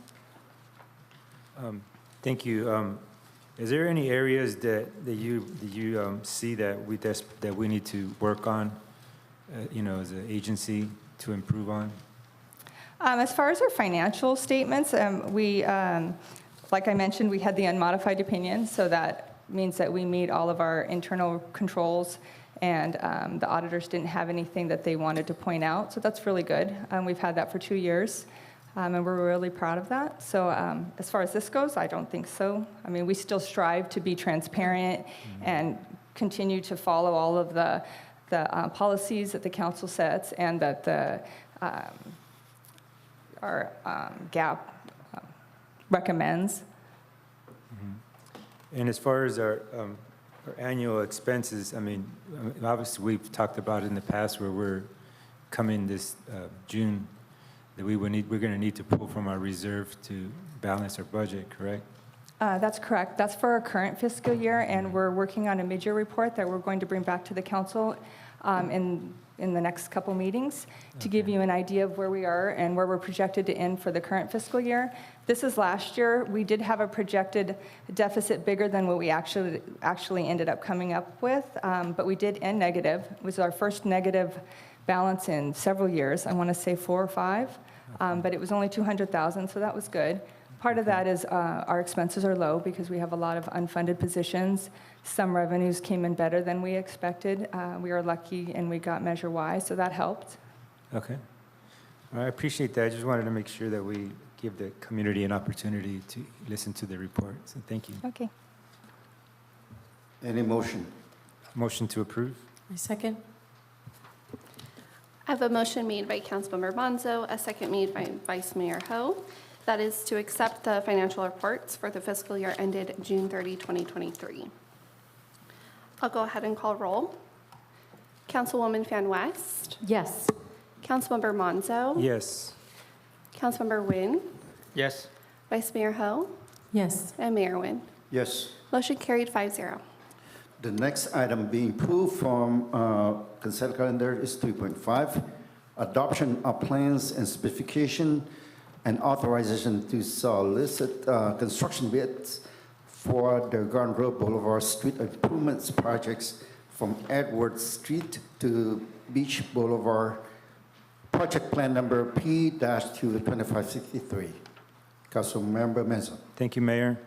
I just had a question as far as, I know you're going to go out to bid. So the question is like anticipated time of completion. Yes, good evening, Mayor, Vice Mayor, member of the council. With your approval tonight for the plans and specs of adoption, we plan to advertise the project next week with the anticipation to coming back to you for a project approval in May, construction commencement in June, completion in October. And again, it's weather permitting. You know, it's been a wet and wild season. Okay, and the next question is, I was looking, going through the notes on the plans. So once you put the proposal together, it's going to include all the notes that are on the plans? Correct. As far as scope of work? Right. All those are construction items that will be included in the contract for the contractors to bid. Okay. And then out of those notes, is there any of those that are done by our staff, or is it all the contractor? It's all going to be contract out completely. Okay. All right. I appreciate that. And any motion? I was debating if I should ask this other question, but I may ask you about, it's just a general question that I'll get with the staff on that. So thank you for your help. Thank you. Motion to approve? Any second? Second. I have a motion made by Councilmember Monzo, a second made by Mayor Nguyen.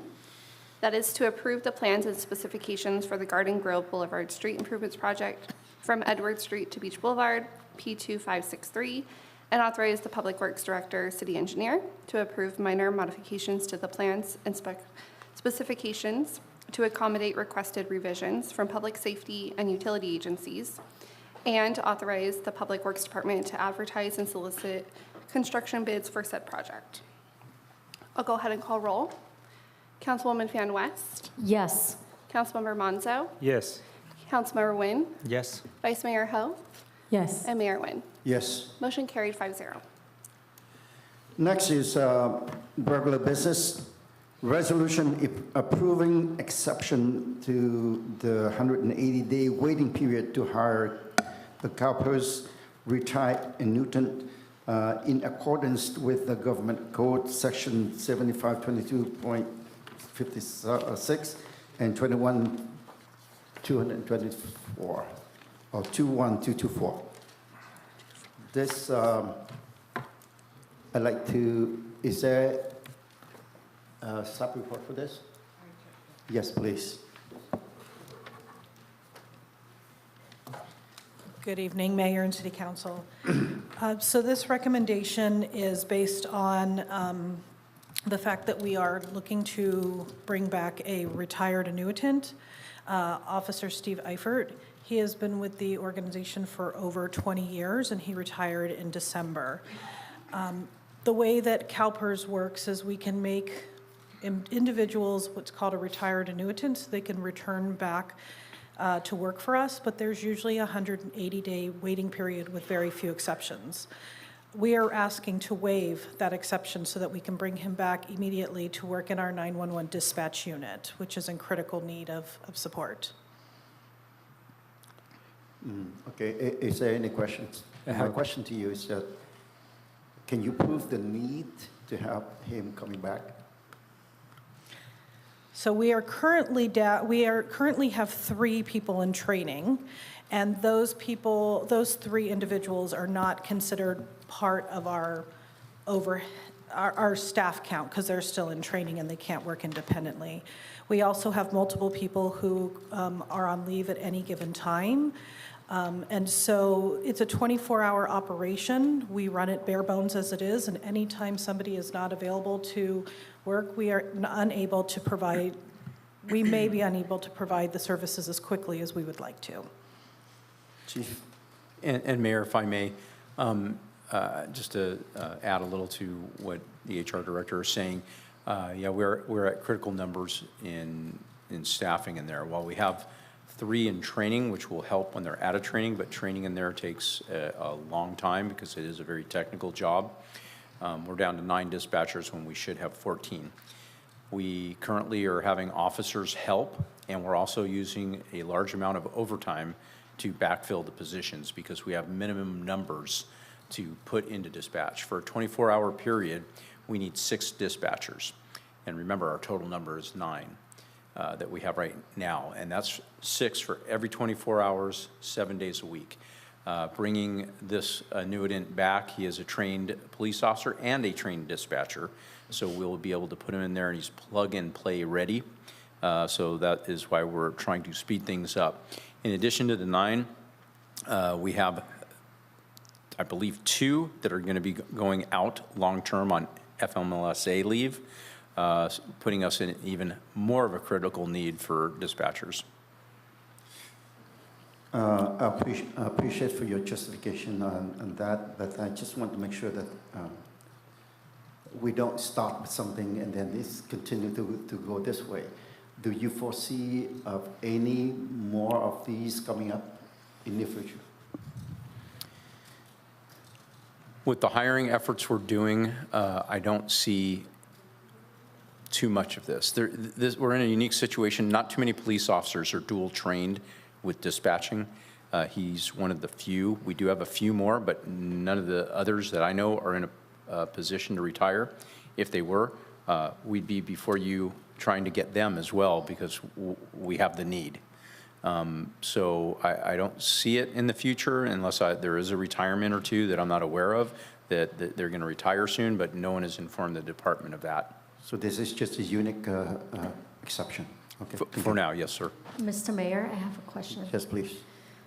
Okay, so Chief, my question is with Officer Stephen, how long has he been retired or have been out?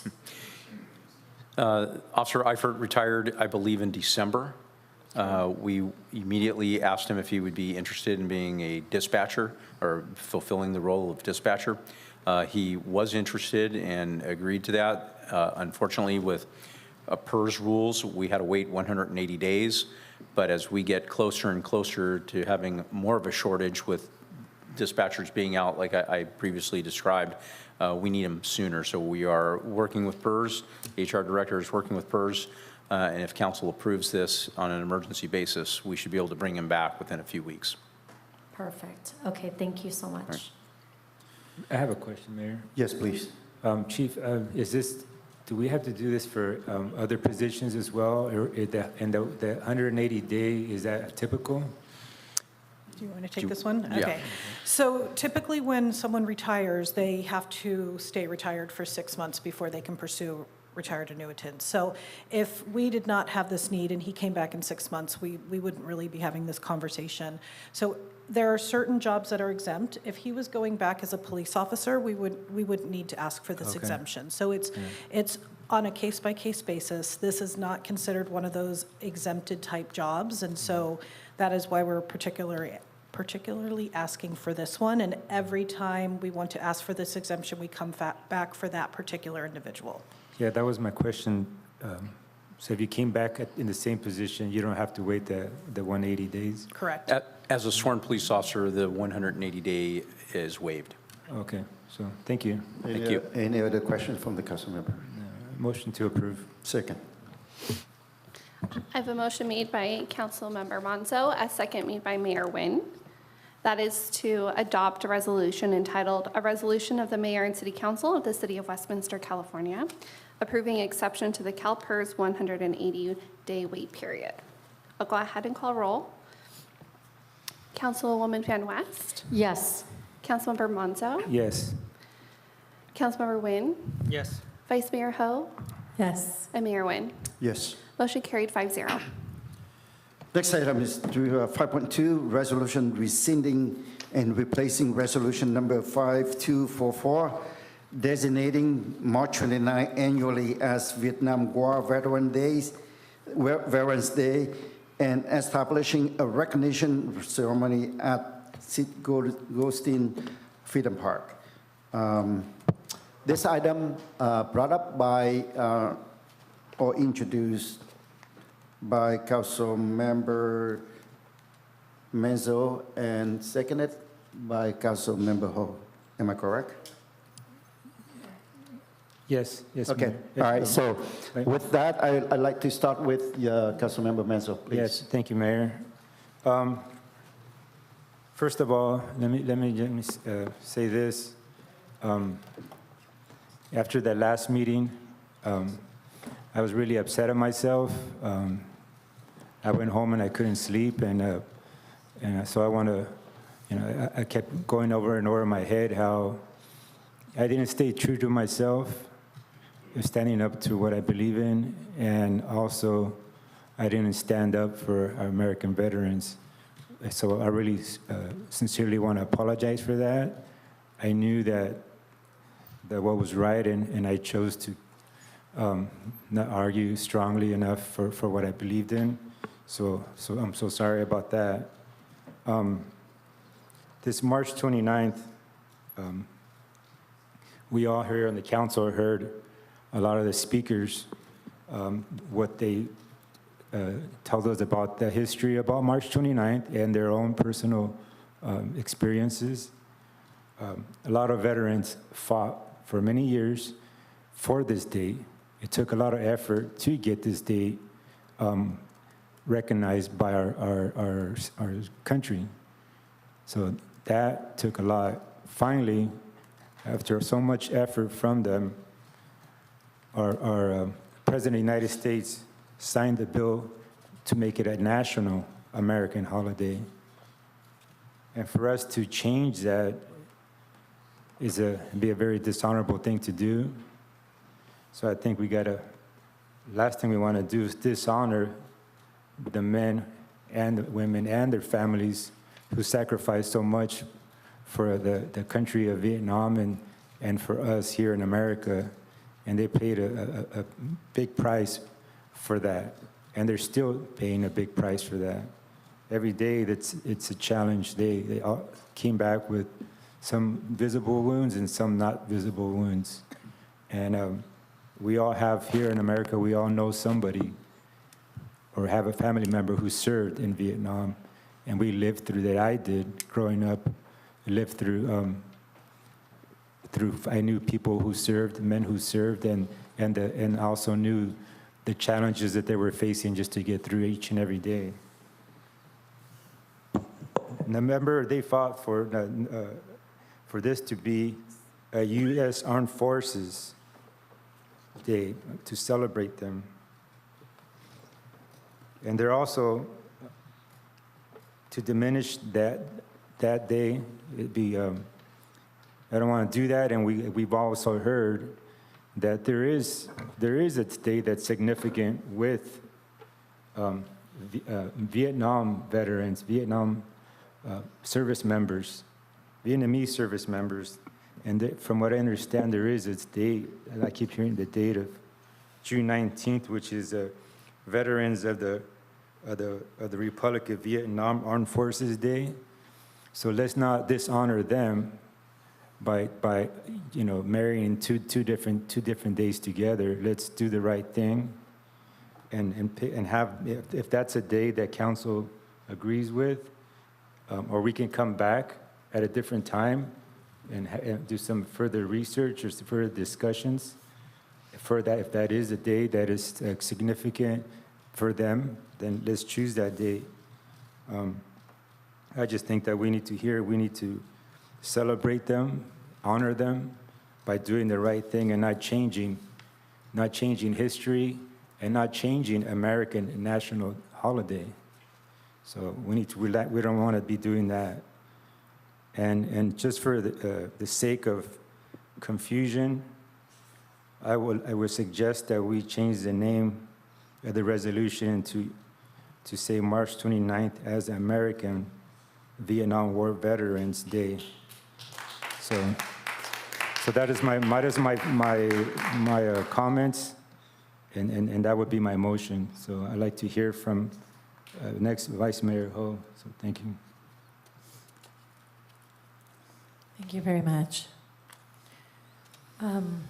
I apologize for not being here the last council meeting. I left for one meeting, and what happened? I believe my city manager forgot to announce the reason why for my absence. I had a family emergency, and it took me out of town. I apologize. So I'm here to redeem myself. I believe regarding this resolution 5244. When I did my research, I've confirmed that March 29th is significant, as it is observed as Vietnam Veterans Day in the United States. This day is set aside to honor and recognize the sacrifices and service of Vietnam War veterans. It was on March 29th, 1973. This is through my research, and I'm just kind of reading and kind of summarizing for you. When the last U.S. combat troops departed from Vietnam, marking an important milestone in the lengthy and controversial conflict.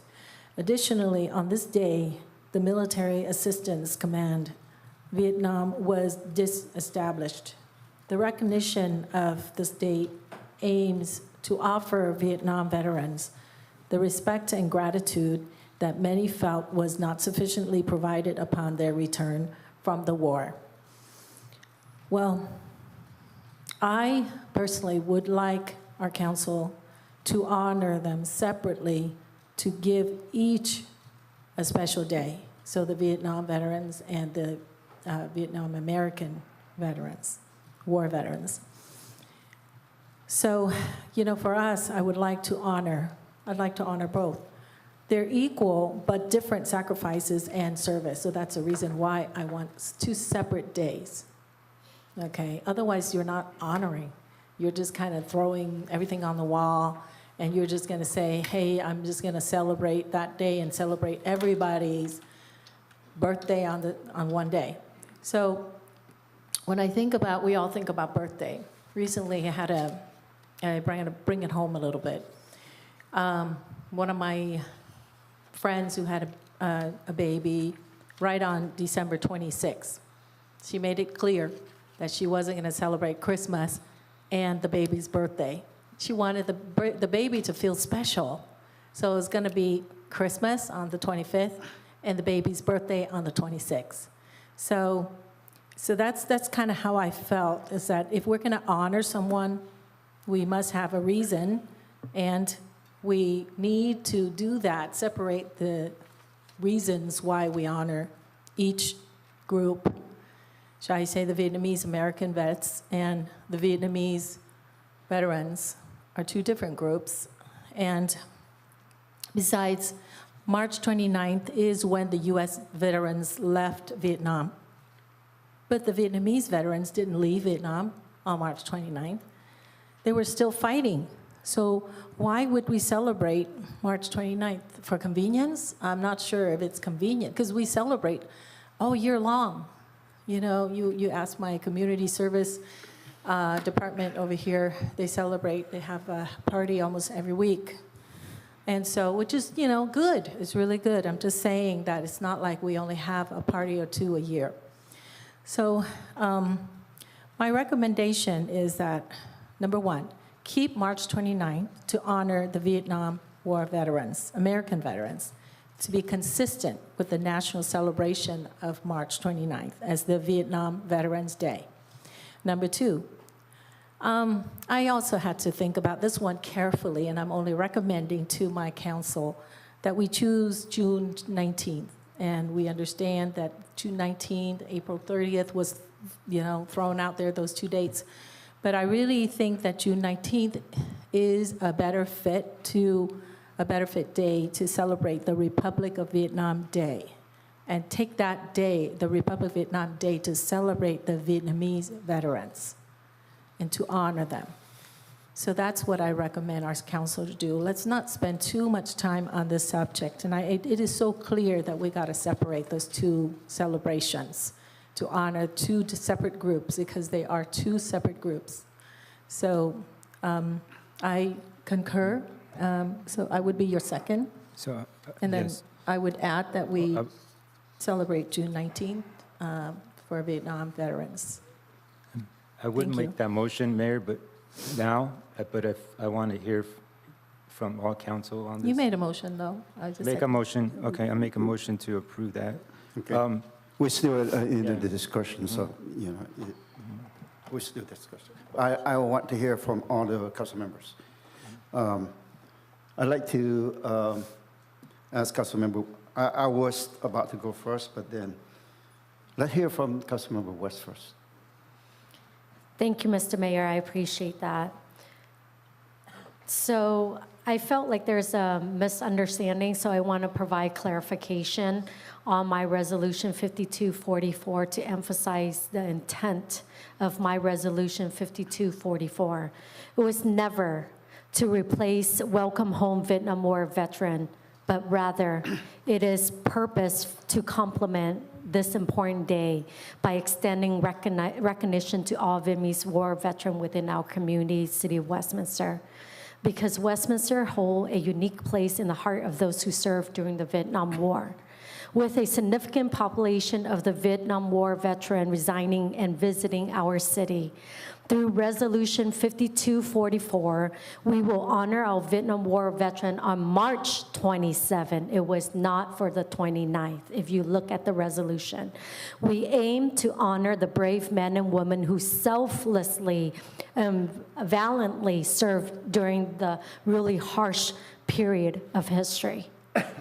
So with that in mind, I also wanted to let you guys know why the Vietnam War veteran is very important to me. It is a sober moment. I will always honor our Vietnam War veteran because of the sacrifice, the unwavering spirit of those who endure unimaginable hardship in their service to this great country. Half of a century ago, a group of courageous men and women found themselves imprisoned in a foreign land, far away from their loved ones, their home, and the land they so proudly serve. They faced countless challenges, both physically and mentally, enduring years of captivity with unimaginable strength and fortitude. The scars they carry were not just physical, but also engraved deep within their souls. My dad, as you know, served along the Americans with many of the Vietnamese soldiers during the fall of Saigon. Of course, later he was captured, tortured, and then released. And then that's when we escaped on the fishing boat. When we got to America as a young girl, I remember my dad waking up in the middle of the night, screaming on the top of his lung, crying. I understand my father's pain and many of our veterans' pain from the Americans and the Vietnamese. Tonight, we remember their sacrifices. We always pay tribute to the brave soldier who endured solitude, confinement, torture, and deprivation with unyielding patriotism. We acknowledge their incredible resilience, the unwavering faith they held onto, and the bonds of brotherhood they forged in the darkness of times. These remarkable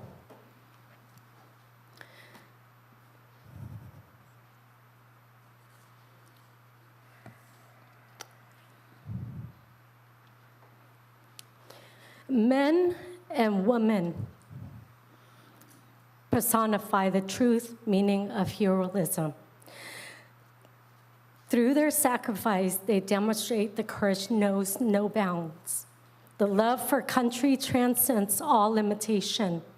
They show us that the spirit of American can never be broken, even in the face of unimaginable adversity.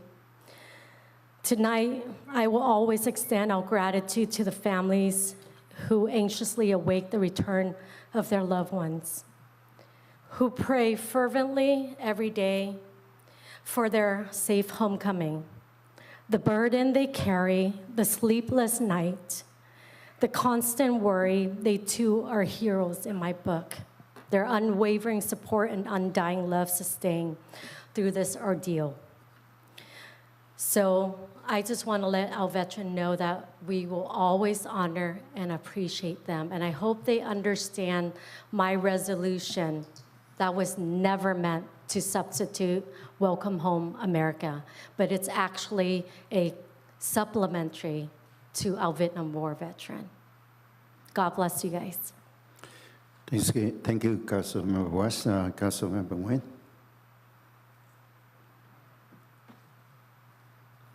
Thank you, Mr. Mayor. And good evening, everybody here. I'm sitting here listening to all of your sharing thoughts, and it's a very emotional thoughts. You know, I saw a lot of people cry, and you know what? In the last council meeting, I didn't aware that March 29 is the day that specifically used to honor the coming back of the U.S. soldiers. I think that Council Amy Phan West and Council Member Carlos Menzo, you know, they understand that because they are the one that brought it up. I just want to show my support. I thought that is the day that we, you know, all come together to honor the Vietnam War veterans, which is the ARVN and the U.S. personnel that came back from Vietnam War. So, but today, after listening to everybody, and I feel you. I think it's right to just keep March 29 is the specific day for the U.S. Veterans.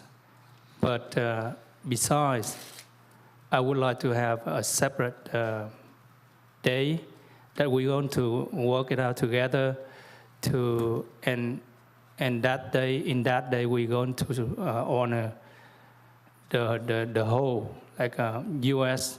personnel and the RVN.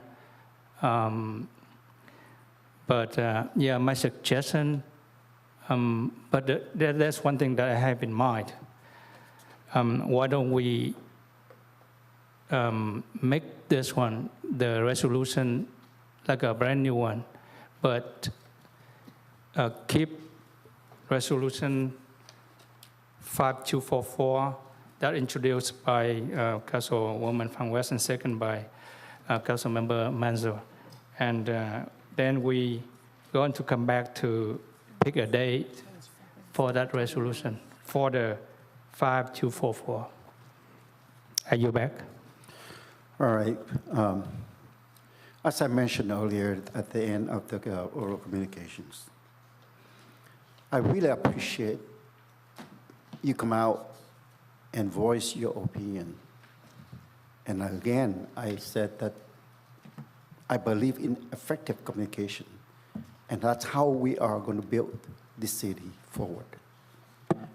I don't believe in coming out and yelling and screaming and this and that to make the point, because I will not take order from anyone. To be honest with you, I will not. I want to make it clear, because we are listening to reasoning. And to the point, when I see this item put up, I already decide what I need to do. You know, I apologize that you guys have to come out and talk about it. We shouldn't be making that decision at the last meeting. But we can always unchange it. We can, rescind. We can do what is need to be done. I see that some of you, but I don't really take that. I just want to make sure that you know that there's no problem if we make mistake. We all make mistake. We all think it's differently, and we all can change it at one point or another. So I do agree with Councilmember Manzo and Vice Mayor Ho. And now I heard it from Councilmember Nguyen. We are going for that. It's just that, unfortunately, we have some very harsh comments that I sincerely thank that you come out and talk about it, but please present it in a manner that we can listen to each other. So with that, I do agree. I have it on my agenda that I do agree that March 29th is the day that it was honored Welcome Home Vietnam Veteran Day. We shouldn't take that and marry it together with others. So I do think that we need to rescind that. I do agree. Or we can make it the day for Vietnam War veteran, American Vietnam War veterans. And I do also think that the June 19th is the day that we have it for the Oven Day. So I don't know how I do this, but we can take, I'd like to ask whether we are going to keep the 5244 and modify that, or we have to completely rescind that? I would like to modify that, Mr. Mayor. Well, I'd like to ask for the city attorney opinion. The difficulty is there's some inconsistencies, I think, between the two. So you would either have to come back with something that modifies that particular resolution, or do what you're proposing tonight, which is to rescind it and start over. You have to do one or the other. you We don't have, we're under a time limit as far as March 29th is approaching rapidly, so we don't have time to come back at a different day. So the thing, would you not agree, either city attorney or city manager? I think, Mr. Mayor, did you want to approve this resolution? I was asking the city attorney and city manager a Okay, question. Can I Sure. speak? Okay. Please. This is what I feel. Originally, Councilmember Fan West came up with this idea, which is, she picked the day. But because there's we can call it a conflict, a little bit conflict. So that's why Councilmember Manzo and Vice Mayor Ho came up with a recent resolution. But I feel like this is like you guys steal it from Councilmember Fan West. It's not about credit. I don't care about credit. Okay, that's what I want to say. Let's change the so- title to, it's the council, so we're together. Take my name off of it, please. City Attorney, I know that there was resolution drop up for 5244, but I do think that we can modify that to have, because it's just like Councilman Menzo just said, that time is in essence right now. I'd like for you to think of the resolution 5244 can be modified as American Veteran Day, and then I will propose the June 19th for the oven of Veteran Day. City Attorney, I think you just mentioned that there's too many inconsistencies. We had to come back and modify, and at a different time, and bring back the original one. If that's the 52. case, then the March 29th, what is the next meeting? Are we making it the March 29th? March If not, then we're not worried about it. Yeah, March 27th is the next meeting. Yeah, no. Okay. Mr. Mayor? Yes.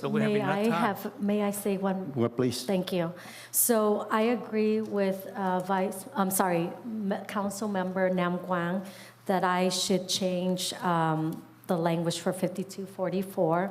And I agree with you, Mr. Mayor, that instead of March 27 for the Vietnam War veteran, on my resolution I that we didn't say March change that. 27 for Vietnam War. My resolution on 5244 say March 27th, right? Because that's when we recognize. But I want to change that with your agreement to June instead of the March for the No, Vietnam. we have to resolve one at a time. First of all, I want to make sure that the 5244, can it be modified or it has to be rescinded? Please, this is time for the council to discuss. Please, I'm sorry, sir. This is the time for the council to discuss. City Attorney. Quiet, please. Yeah, one suggestion that I would have is go ahead and proceed with this resolution, but there's language in here where it's putting forward Councilmember Manzo and Councilmember, or Vice Mayor Kimberly Ho, eliminate that and put in that the city council is Yes, approving it. it's not about credit, I agree. And Go ahead. let the Councilwoman West make the motion to do it. That way she's the one that's putting this forward to make this change. I think this is a kind of one way to delete the prior resolution, but then she's making this motion and the entire council is making this change. That would be my recommendation. So it's not about, that's a good suggestion, City Attorney. If that's the case, Yes. then why don't we let I'm fine with that. Councilmember West go ahead and take that? Yeah, but I just want to say, I appreciate your comments, and like I said, it's not about me. This is about doing the right thing for the veterans of America and the Vietnamese veterans. If it's about credit, put only your name only. I don't want that. Yeah, Okay. I obviously it is. We are- Councilmember I agree Manzo. with I just want to say the this. city attorney. Okay. Can I move forward? Can I Please, talk? please, Just please, one at a time. All right, Councilmember Nguyen. Yes, in that case, if Councilmember Manzo agree with the city attorney's suggestion, I take my words back. I'm sorry. Okay. Okay, so I for agree with the city Councilmember attorney. West, Yes, I what is motion. your change. We your already have a motion. motion and a second on the floor. So, So, Okay. City Attorney, can you please rephrase what you want me to do? Go ahead. Well, it's up to the council. We had a motion to approve the resolution as is. So if you're in agreement, though, the maker of the motion, the proposal was to let Councilmember West make the motion, if you're agreeable to that.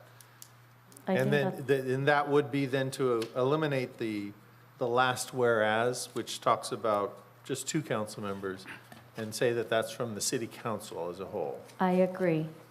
Okay, but I'm the one that made the motion, so I need to agree. So we have to defer to the maker of the motion first. Okay, Yeah, I agree. Where it says whereas, go ahead and just remove that and put council for the sake of our Vietnam veterans and respecting them and also honoring the Vietnamese armed forces. Let's just do the right thing. It's not about putting our name on it. So I'll agree to that. And So, Vice Mayor? and substitute motions could be made too. I want to clarify that. Yeah, so myself and the Vice Mayor agree. okay, so I motion to approve as recommended as the City Attorney. We have, I'm sorry, I want to make sure that, so I do have the motion on the floor made by Councilmember Monzo and seconded by Vice Mayor Ho, which was just amended with the suggestions made by City Attorney Bettenhausen. You're now making a Well, substitute motion, yeah. Councilwoman Van West? No, so the original motion, so I made the suggestion, so actually, technically, It wasn't, it's myself and Vice Mayor who made the motion already, and we agreed to amend that, so either we vote on that one or there's another substitute motion. can you repeat the substitute motion again for the original So- motion from? Okay. Please. Can you repeat it again so everybody can understand the motion, the original motion from Councilmember Menzo and seconded by Vice Mayor Ho? Ho, yes. So the original motion was made by Councilmember Monzo, seconded by Vice Mayor Ho, and that was to actually amend the resolution that was presented tonight to include American Vietnam War Veterans Day. Then we had a, I see. No, That- let me clarify. What I heard, and you can tell me if I'm incorrect, is there was originally a motion to approve it as is. He modified his motion to say that the last whereas would be changed, and this is the way I would take out the words Councilmember Carlos Monzo, District 2, and Vice Mayor Kimberly Ho, District 3. Take that out and put, whereas the city council recommends that the city of Westminster formally honor the American veteran community and those who fought in the Vietnam War. That'd be the only change, and approve the rest as is. Yes, so that's correct, City Attorney, but including in that motion was the title was the annual, March 29th annually as American Vietnam War Veterans Day.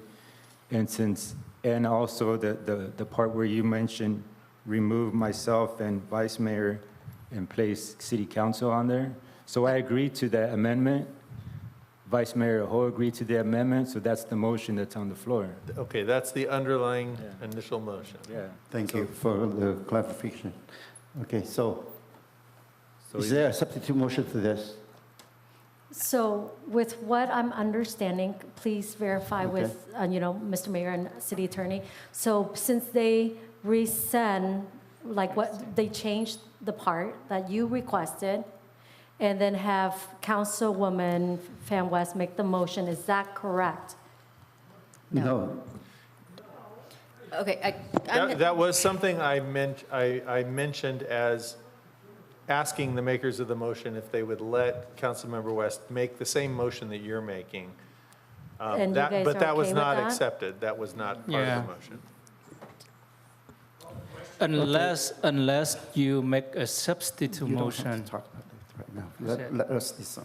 But I So think, if I make a substitute motion to what City Attorney suggested, then that is a substitute motion, is that correct? Yes, there should be something different about the motion, though. You'd have to be something different. Because if you're basically making the same motion, and it's just coming from you, that's the only difference. It's not really, I believe that it doesn't matter who make a motion or second. Yeah. It's just that as Exactly. long as we pass it or disagree with that, then that's the matter. So at this time, we have the motion on the floor. Unless you make it different than what Councilmember Menzo and Vice Mayor Ho, then you can substitute the motion or else. So let's ba- move forward Yeah, so with that. what I was thinking is we all agree, we do not want to rescind 5244. You want me to come back, right? Is that correct? No. No, the motion to clarify is because the resolution is rescinding 5244. So the motion as it stands is actually to rescind 5244, replacing it with this resolution with the changes that were suggested that include council members instead, or, the city council instead of Councilmember Monzo and Vice Mayor Ho's name in it, adding Americans to the title. We have the motion and the second on the floor. At this time, I think we have enough discussion. It's just that I don't know, I want you to understand. I do understand. Okay, That's if you do why understand, they and did at this time here, clarify I that. call for questions. Second. Second. Okay, so we have a motion and second call for question on the floor. Call that first before. okay, so this is not on the motion, this is just to call the question. Yes. Thank you. I have a motion made by Mayor Nguyen, a second made by Councilmember Monzo for a call for question. Councilwoman Fan West? Yes. Councilmember Monzo? Yes. Councilmember Nguyen? Yes. Vice Mayor Ho? Yes. And Mayor Nguyen. Yes. Motion carried 5-0 for call to question. So the motion and second on the floor, go ahead and roll call on that, please. Yes, so I'm going back to the original motion, which was made by Councilmember Monzo, seconded by Vice Mayor Ho, and that is to adopt a resolution entitled, "A Resolution of the Mayor and City Council of the City of Westminster, California, rescinding and replacing Resolution Number 5244, designating March 29th annually as American Vietnam War Veterans Day, and establishing a recognition ceremony at the Sid Goldstein Freedom Park, and to amend the resolution with the removal of the last whereas to now state from the mayor and city council recommended that the city of Westminster formally honor the American veteran community and those who fought in the Vietnam War." I'll go ahead and call roll. Councilwoman Fan West? Yes. Councilmember Monzo? Yes. Councilmember Nguyen? Yes. Vice Mayor Ho? Yes. And Mayor Nguyen. Yes. 5-0, motion carried. But at the same time, for this item 5.2, I'd like to ask staff for the next meeting to put, to prepare the resolution for June 19 as to honor the oven. A second. Yes.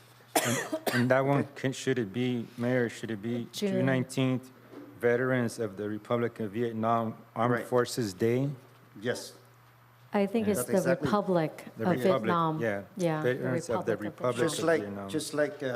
it's said, they're selecting a separate date to honor the South Vietnamese Vietnam War veterans or Army Republic of Vietnam. Yes. Yes, that's it. Just with the Alright. same kind of ceremony and Yes. event like Yes. Yes, the yes, there's no discrimination there. Okay. I think that we should honor the same thing. So with that, I move forward with the next item. Next item is 7.1. Continue from January 10, 2024 regular meeting, appointment to the Measure Y Citizens Oversight Committee. As far as I understand, this is item 7.1.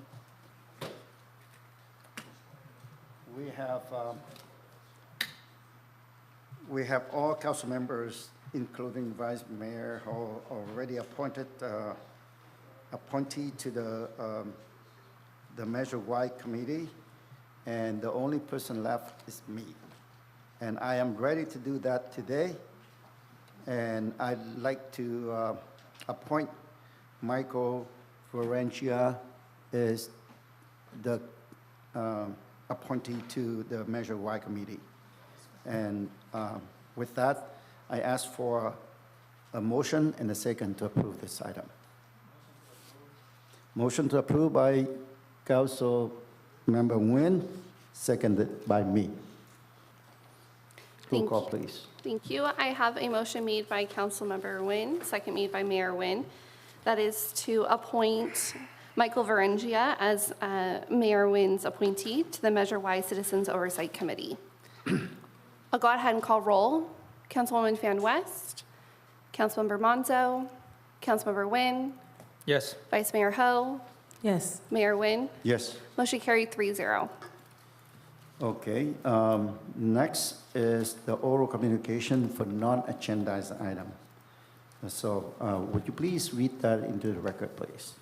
Thank you, Mayor. This is the time of the meeting that members of the public may address the City Council regarding any non-agenda items that are within the subject matter jurisdiction. Unless otherwise extended by a majority vote of the City Council, comments shall be limited to 3 minutes per speaker. Any person wishing to address the City Council in person should do so by completing a yellow speaker slip that is provided at the entrance to the council chambers and submit that card to the city clerk. When your name is called, please step to the podium at that time and state your name and city of residence for the record. Our first speaker is Terry Raines.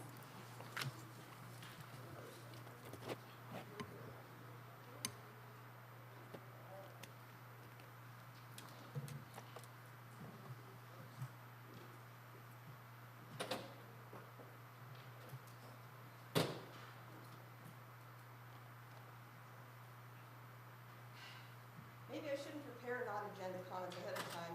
Instead of use this time to react in real time to what happened during the meeting. Several of us did exactly that at the last meeting. Most of you ignore public comments anyway, except to use them as an excuse to berate members of the public. Congratulations, Westminster. 61% of Westminster voters approved Measure E, the additional 1/2 cent sales tax. Their approval speaks volumes about our residents. They want the city to survive, to thrive, and to move forward. Sadly, most on this council do not. The personal attacks from the dais against members of the public must stop. Mayor Nguyen and City Attorney Bettenhausen are equally to blame for not stopping such behavior when it happens. Instead, they engage in this unacceptable practice themselves, and it only stops others if it benefits them to do so. In my 25 years as a local activist, I have never seen such rude behavior and flagrant violation of law committed by multiple council members and a city attorney.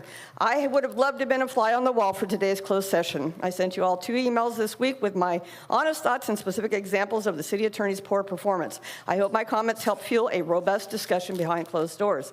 Amy's not here. Listening to you speak is truly painful. Your grasp of both English and Vietnamese is sorely lacking, even compared to other Vietnamese council members. You really need to go back to school. And if you really need to watch back the city council meetings and listen to yourself, no other Vietnamese residents or council members pronounce Tet as flood like you do. It's annoying. When you make comments like, they did a well job, I really have to question the claim that you graduated college, let alone high school. FYI, the city puts on a fall festival, not a harvest festival, and cities do not have State of the Union addresses, they have State of the City addresses. Facts and words matter, Amy. During the flag-raising ceremony discussion at the last meeting, you spoke in circles for 15 minutes. I feel so bad for staff having to sit here and listen to all of this. And for the love of God, change the Flag Reaffirmation Day resolution. It cannot be Vietnam Flag Reaffirmation Day. You can't reaffirm something that never existed. It should be former Republic of Vietnam Flag Reaffirmation Day, seriously. And Amy, wherever you are, I didn't appreciate you calling me out by name from the dais multiple times and grossly mischaracterizing my emails, implying that you were supporting my position when in fact you were not. And what you did to our city manager during that tirade was even worse. You have no right to put words in her mouth or mischaracterize her position on anything. Your complete lack of professionalism, professionalism, as you call it, intelligence and decorum are a total embarrassment to our city. You thrive on creating chaos and division on this council and in our community. You are a cancer, or as Roger so eloquently put it last time, you are a worthless waste of oxygen. I don't really think our city can survive another 965 days with Amy in office, so God help us all. And of course, she leaves for any comments. You guys need to stay at the dais when the public is addressing you unless it's an emergency. Please show us some respect. Thank you. Our next speaker is Kai Dao. I don't see him. So Michael Varengia. I don't see him. Thank you. Devora?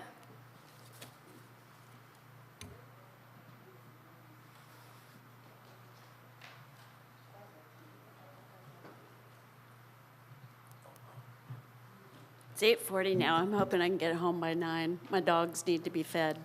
Mine's pretty simple. After having come to our city council meetings, I think I started around the time that the police station was rebuilt. We have had a lot of people who have needed a translator, which thankfully we're no longer paying a lot of money for. But my issue is if somebody can actually speak English, and you know that they can speak English, they don't need to be speaking in another language and have somebody else translate for them. It's a waste of my time, it's a waste of your time. So I would appreciate, Mayor, if we could put a stop to that. I appreciate that we've done the 5.2 and we're going to honor our veterans as we should. In my opinion, a lot of this back and forth with one particular person trying to get their way is a waste of time. You know, you guys want to go home. You have families, you have responsibilities, you have to work tomorrow. Let's cut it short and get to the chase. Thank you. Our next speaker is Tammy Hamill.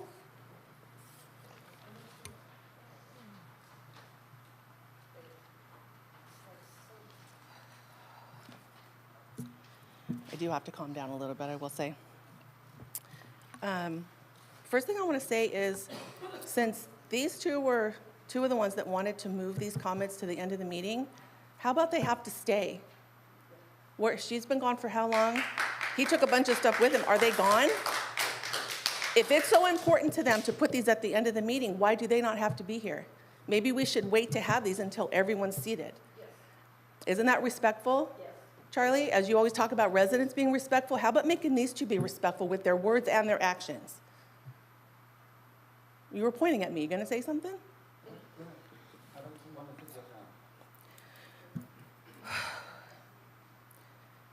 Oh my God, there's so many notes I took. Just during this meeting. There's so much other stuff to say, but this is just during this meeting. You're always stopping residents from speaking, but you don't stop them from calling people names or calling out when other people have spoken, residents have spoken, calling residents out, calling council members out. You never say anything to them. Only when she's accused you of things do you speak out. Other than that, you say nothing. It takes you forever to stop them from talking. So how about you stop telling us how we're so good because we spoke calmly and we're not yelling. Stop patronizing us. We're pissed off because you guys are making this a mockery. You guys are wasting time. And then you have the audacity to tell us that you're so glad that we spoke calmly. You're lucky we are, because I got a lot of swear words that I could be using right now, but I'm trying to be respectful. But I don't use words like loser, racist, communist, pedophiles, thief, bully. That's those two. How about you start getting them under control before you start telling residents how to act? How about you all start making better decisions? You all make mistakes. Why are you so worried about her getting credit for this? Him saying they're stealing this from her? What the hell is going on up here? I mean, seriously, one resident that was speaking up here about 5.2, she's over there eating cake. You know what I thought of? Let him eat cake. If she was here, I'd tell her to Google it because it fits her very well. She needs to start learning how to Google stuff. This is just, it's so ridiculous and beyond what a city council should be doing. You're wasting so much time, and we have so much stuff going on in this city that you just don't seem to give a shit about. You're worried about making her mad. What are you so scared of? What is she? She's still not back. Are they gone? Are they actually gone from this meeting right now? If that's going to be the case, then all comments need to be put back to the beginning of the meeting. That's it. If they're going to skate at the end and not give us the courtesy of listening to when they put that at the end, Please. I'm speaking, they can do whatever they want. No. I don't care. So you don't stop them from the crap that they say up here when they're going off calling residents names. You have not said anything about that, Charlie. Nothing. Even though I've said it many times. You've never called them out for them being Your time is respectful. up. Yours is going to be. Our next speaker. Hold on. Let me respond to this. I appreciate that you come out and talk. But I don't appreciate that you are accusing this council. Let me tell you, if you go back and look at the items that vote that to move this non-agenda item to the end of the meeting, there are 5 votes for that, and there are only 2. Okay, go back and look at that. I just want to tell you, because you are not presenting the fact, and I'm telling you the fact, and then you go. The fact. Please, quiet. The fact was there are 5 votes to move this item. There were 2 decided. There were 2 decided to have this item. At the end of the meeting, there are 5 minutes for the oral communication, and that was with Councilmember Menzo and Vice Mayor Ho. That they want. Okay. Please. So, all right, that's it. That's it. That's enough. Next. Our next speaker is Roger Mindrum.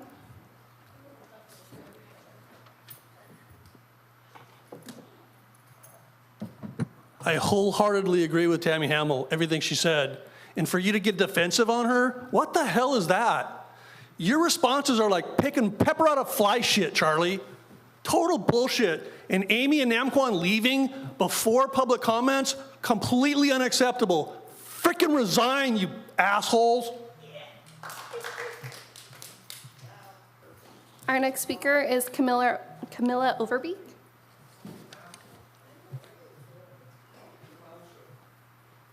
Hi again. So I haven't been here in a while because y'all are not good for my mental health or blood pressure.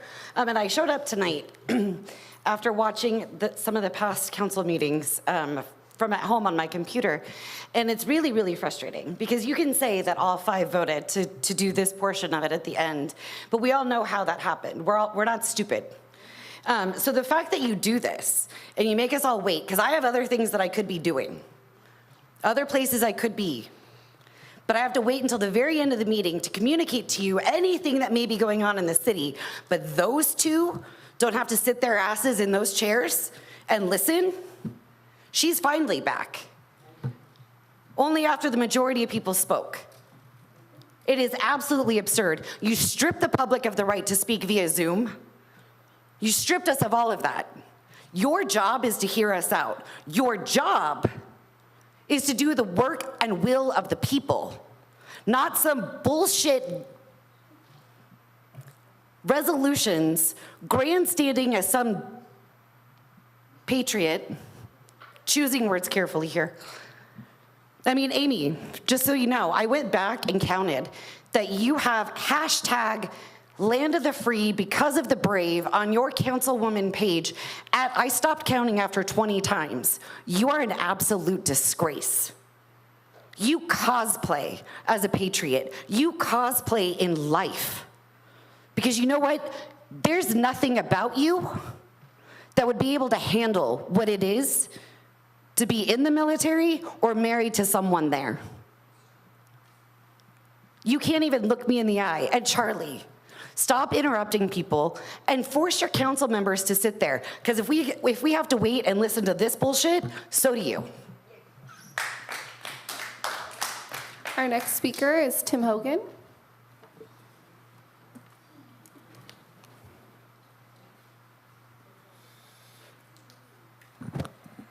I did not intend to rise and speak at this time, but you assured us, Mr. Mayor, you assured us that everyone would be here in these seats when you moved us to the end of the evening.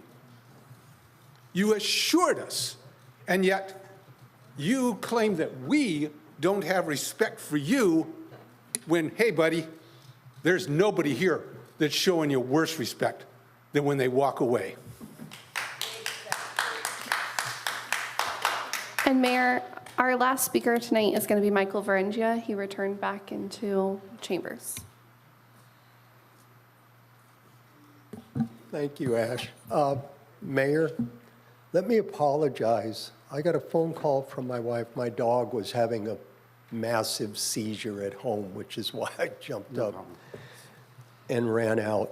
And thank you so much for the appointment. I do appreciate it, and I promise you, I will do the absolute best job I possibly can for the residents of Westminster. Thank you. And this is not a city council thing. This is for everybody that watches, everybody that attends. So I do want to thank you. I'm not going to, bless you. I do want to, or rather, I'm not going to go over anything what some of the other speakers said, but seriously, this has gotten out of hand over here. It really has. The grandstanding is very public. Anybody who either tunes in on YouTube to watch it later or watches it live, and it's always the same thing. So you're the one who controls the dice up here. You may not like to do it. I'm in a position like that right now. There's things that really don't fit my personality, but I have to. I have to stand up, and I have to say, no, that's it. This is what we're going to do. So please, take care of that. Do not let this woman try to emasculate you, because all she did earlier was she sat over there and just bloviated while you were discussing 5.2. It was kind of nauseating having to listen to her and then try to backtrack. I sat in here that last meeting and heard what she said. So she can say what she wants to. Those that were here, those that watched it, those that went back and watched it on YouTube. But again, thank you very much for the appointment, Mayor. I appreciate that. Thank you. Have a good evening, folks. Thank you for your volunteer to serve the city of Westminster. Mayor, we have no further speakers. All right, thank you very much. I just want to, one more thing. I just want to let you know that I have my job. I have my duties as a mayor to run the meeting, and I would like to run the meeting effectively. Though there are limitations to, for my roles and responsibility, I will use my, I will control the meeting according to the policy that we put out.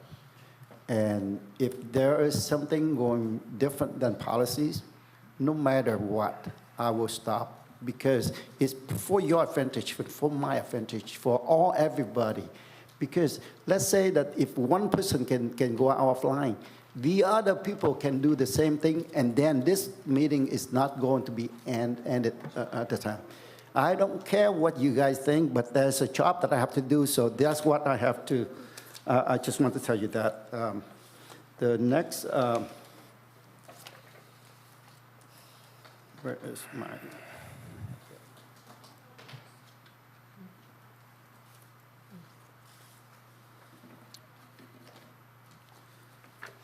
Next is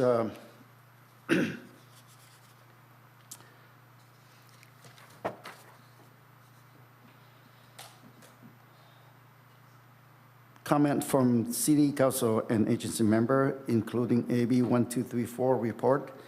Let me start with Councilmember West. Thank you, Mr. Mayor.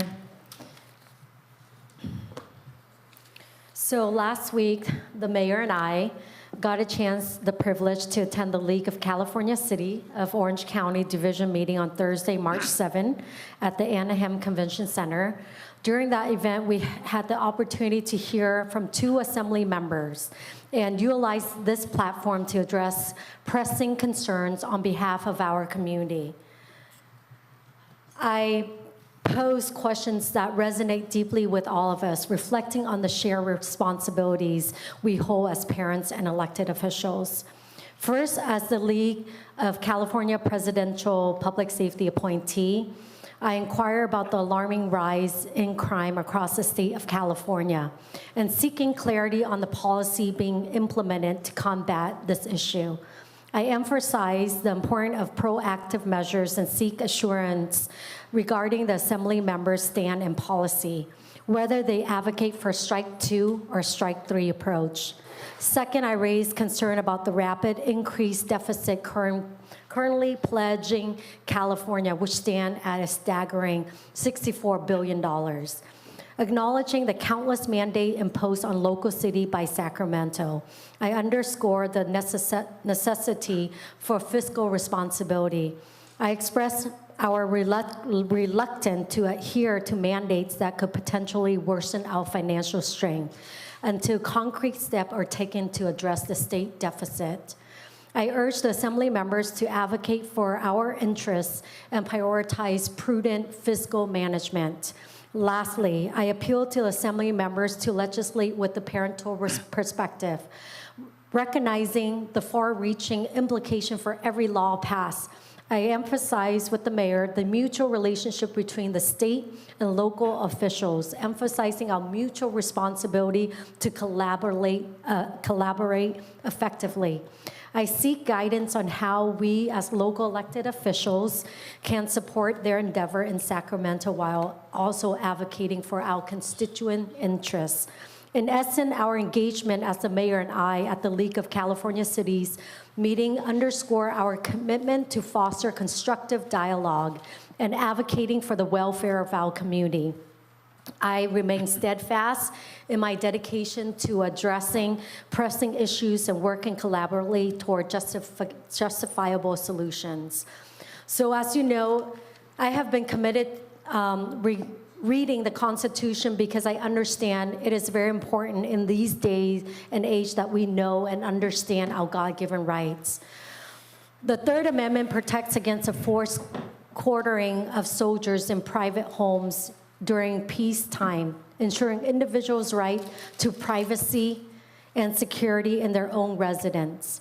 The Fourth Amendment safeguards against unreasonable search and seizure by the government, requiring warrants supported by probable cause for searches and arrests, thereby protecting individuals' privacy and personal property right. Now last, Mr. Mayor, I want to share this encouragement with everyone here.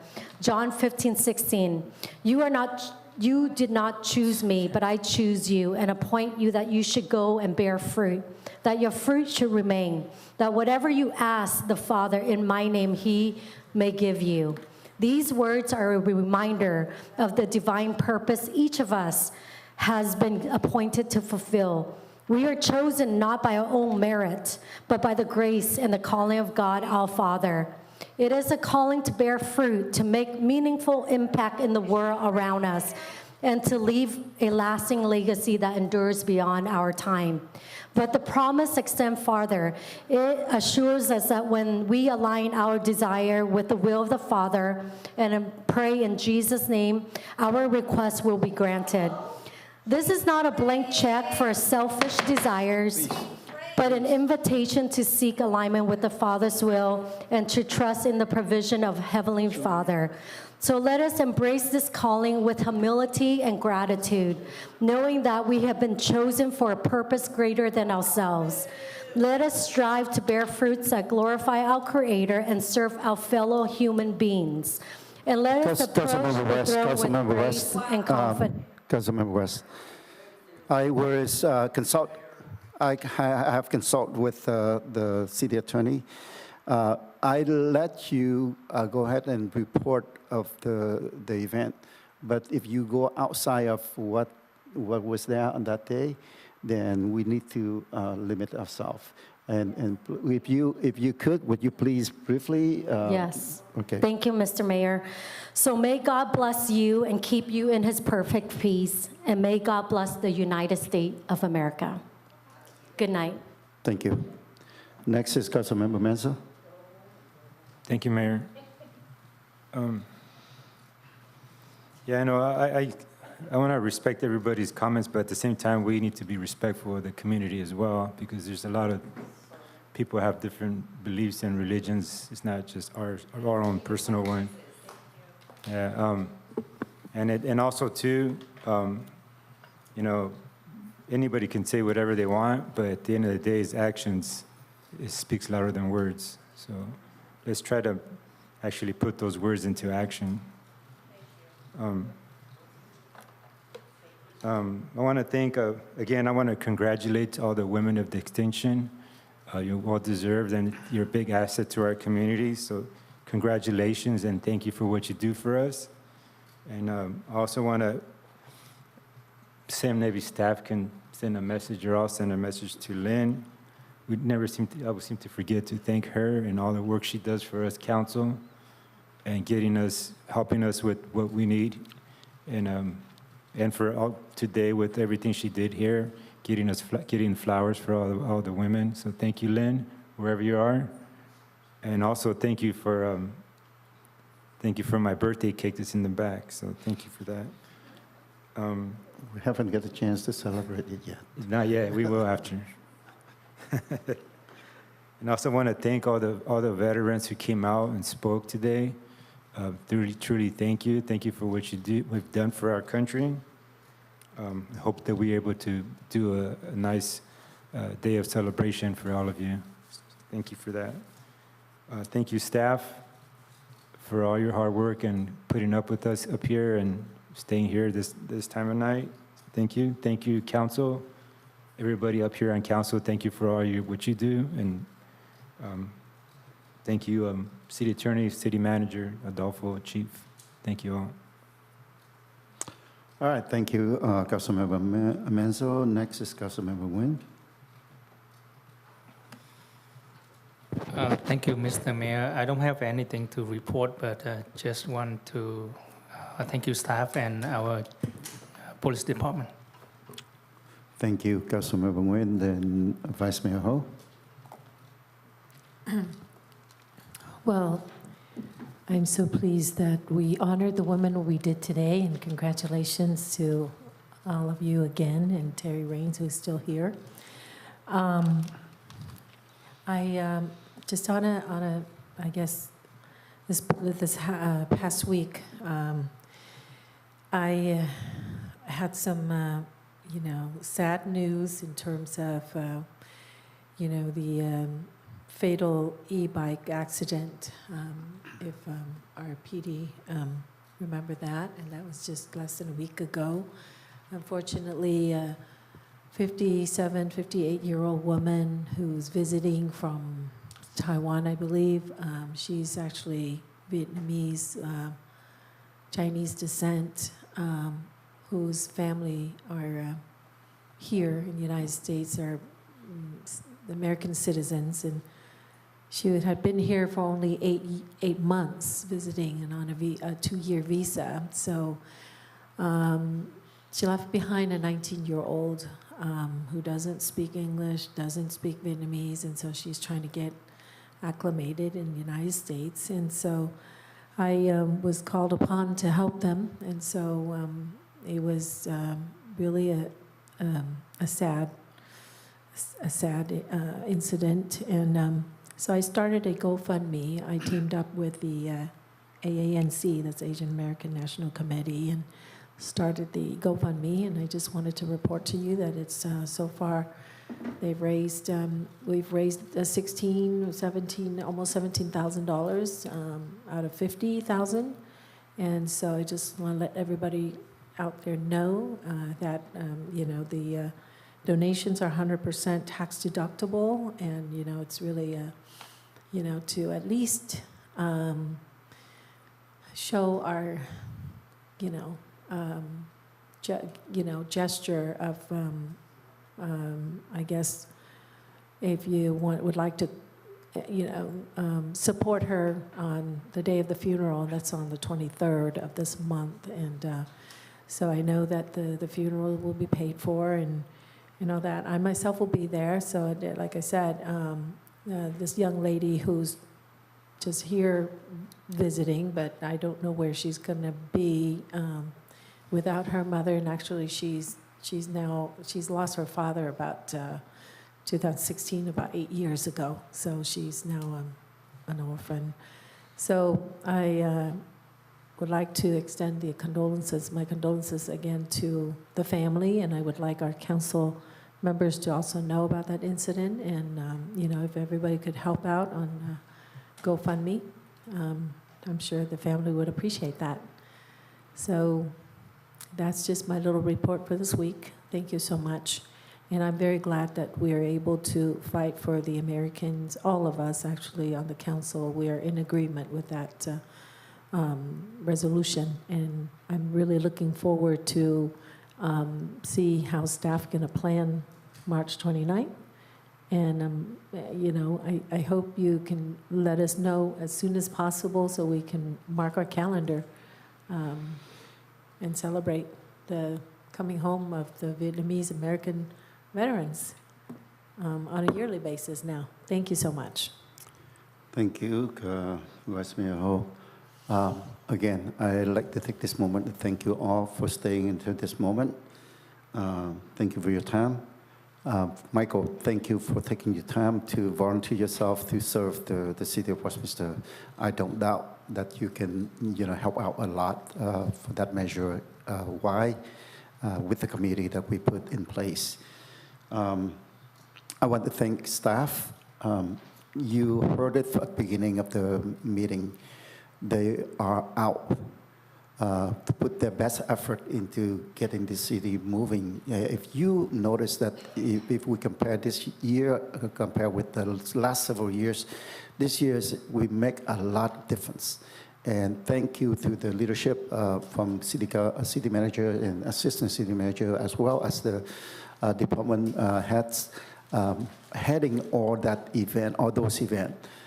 Just one thing that I want to remind, last Christmas, when I attend one of the events, not many people show up. I believe that Christmas, what we call, Be With Santa or something like that. And I can see that staff put in a lot of effort for that, but then the turnout is very low, and I feel for them. So, I was thinking at one point, if it's continue to be this way, then why doing it? Why waste time? So if they are trying their best to create the activities for the community, I strongly urge you to attend and mention it to the neighbors and people in the city so that we can enjoy, not only that we enjoy, but we also support them for what they're doing. So with that, I want to thank you all for being here again. Thank you, Council. I think that we have a straight 6-hour meeting, and we did a lot today. I want to thank you all for working together to achieve what we want for the resident of the city of Westminster. I would like to adjourn the meeting, but the next regular meeting will be held on Wednesday, March 27, 2024 at 6 p.m. Meeting adjourned.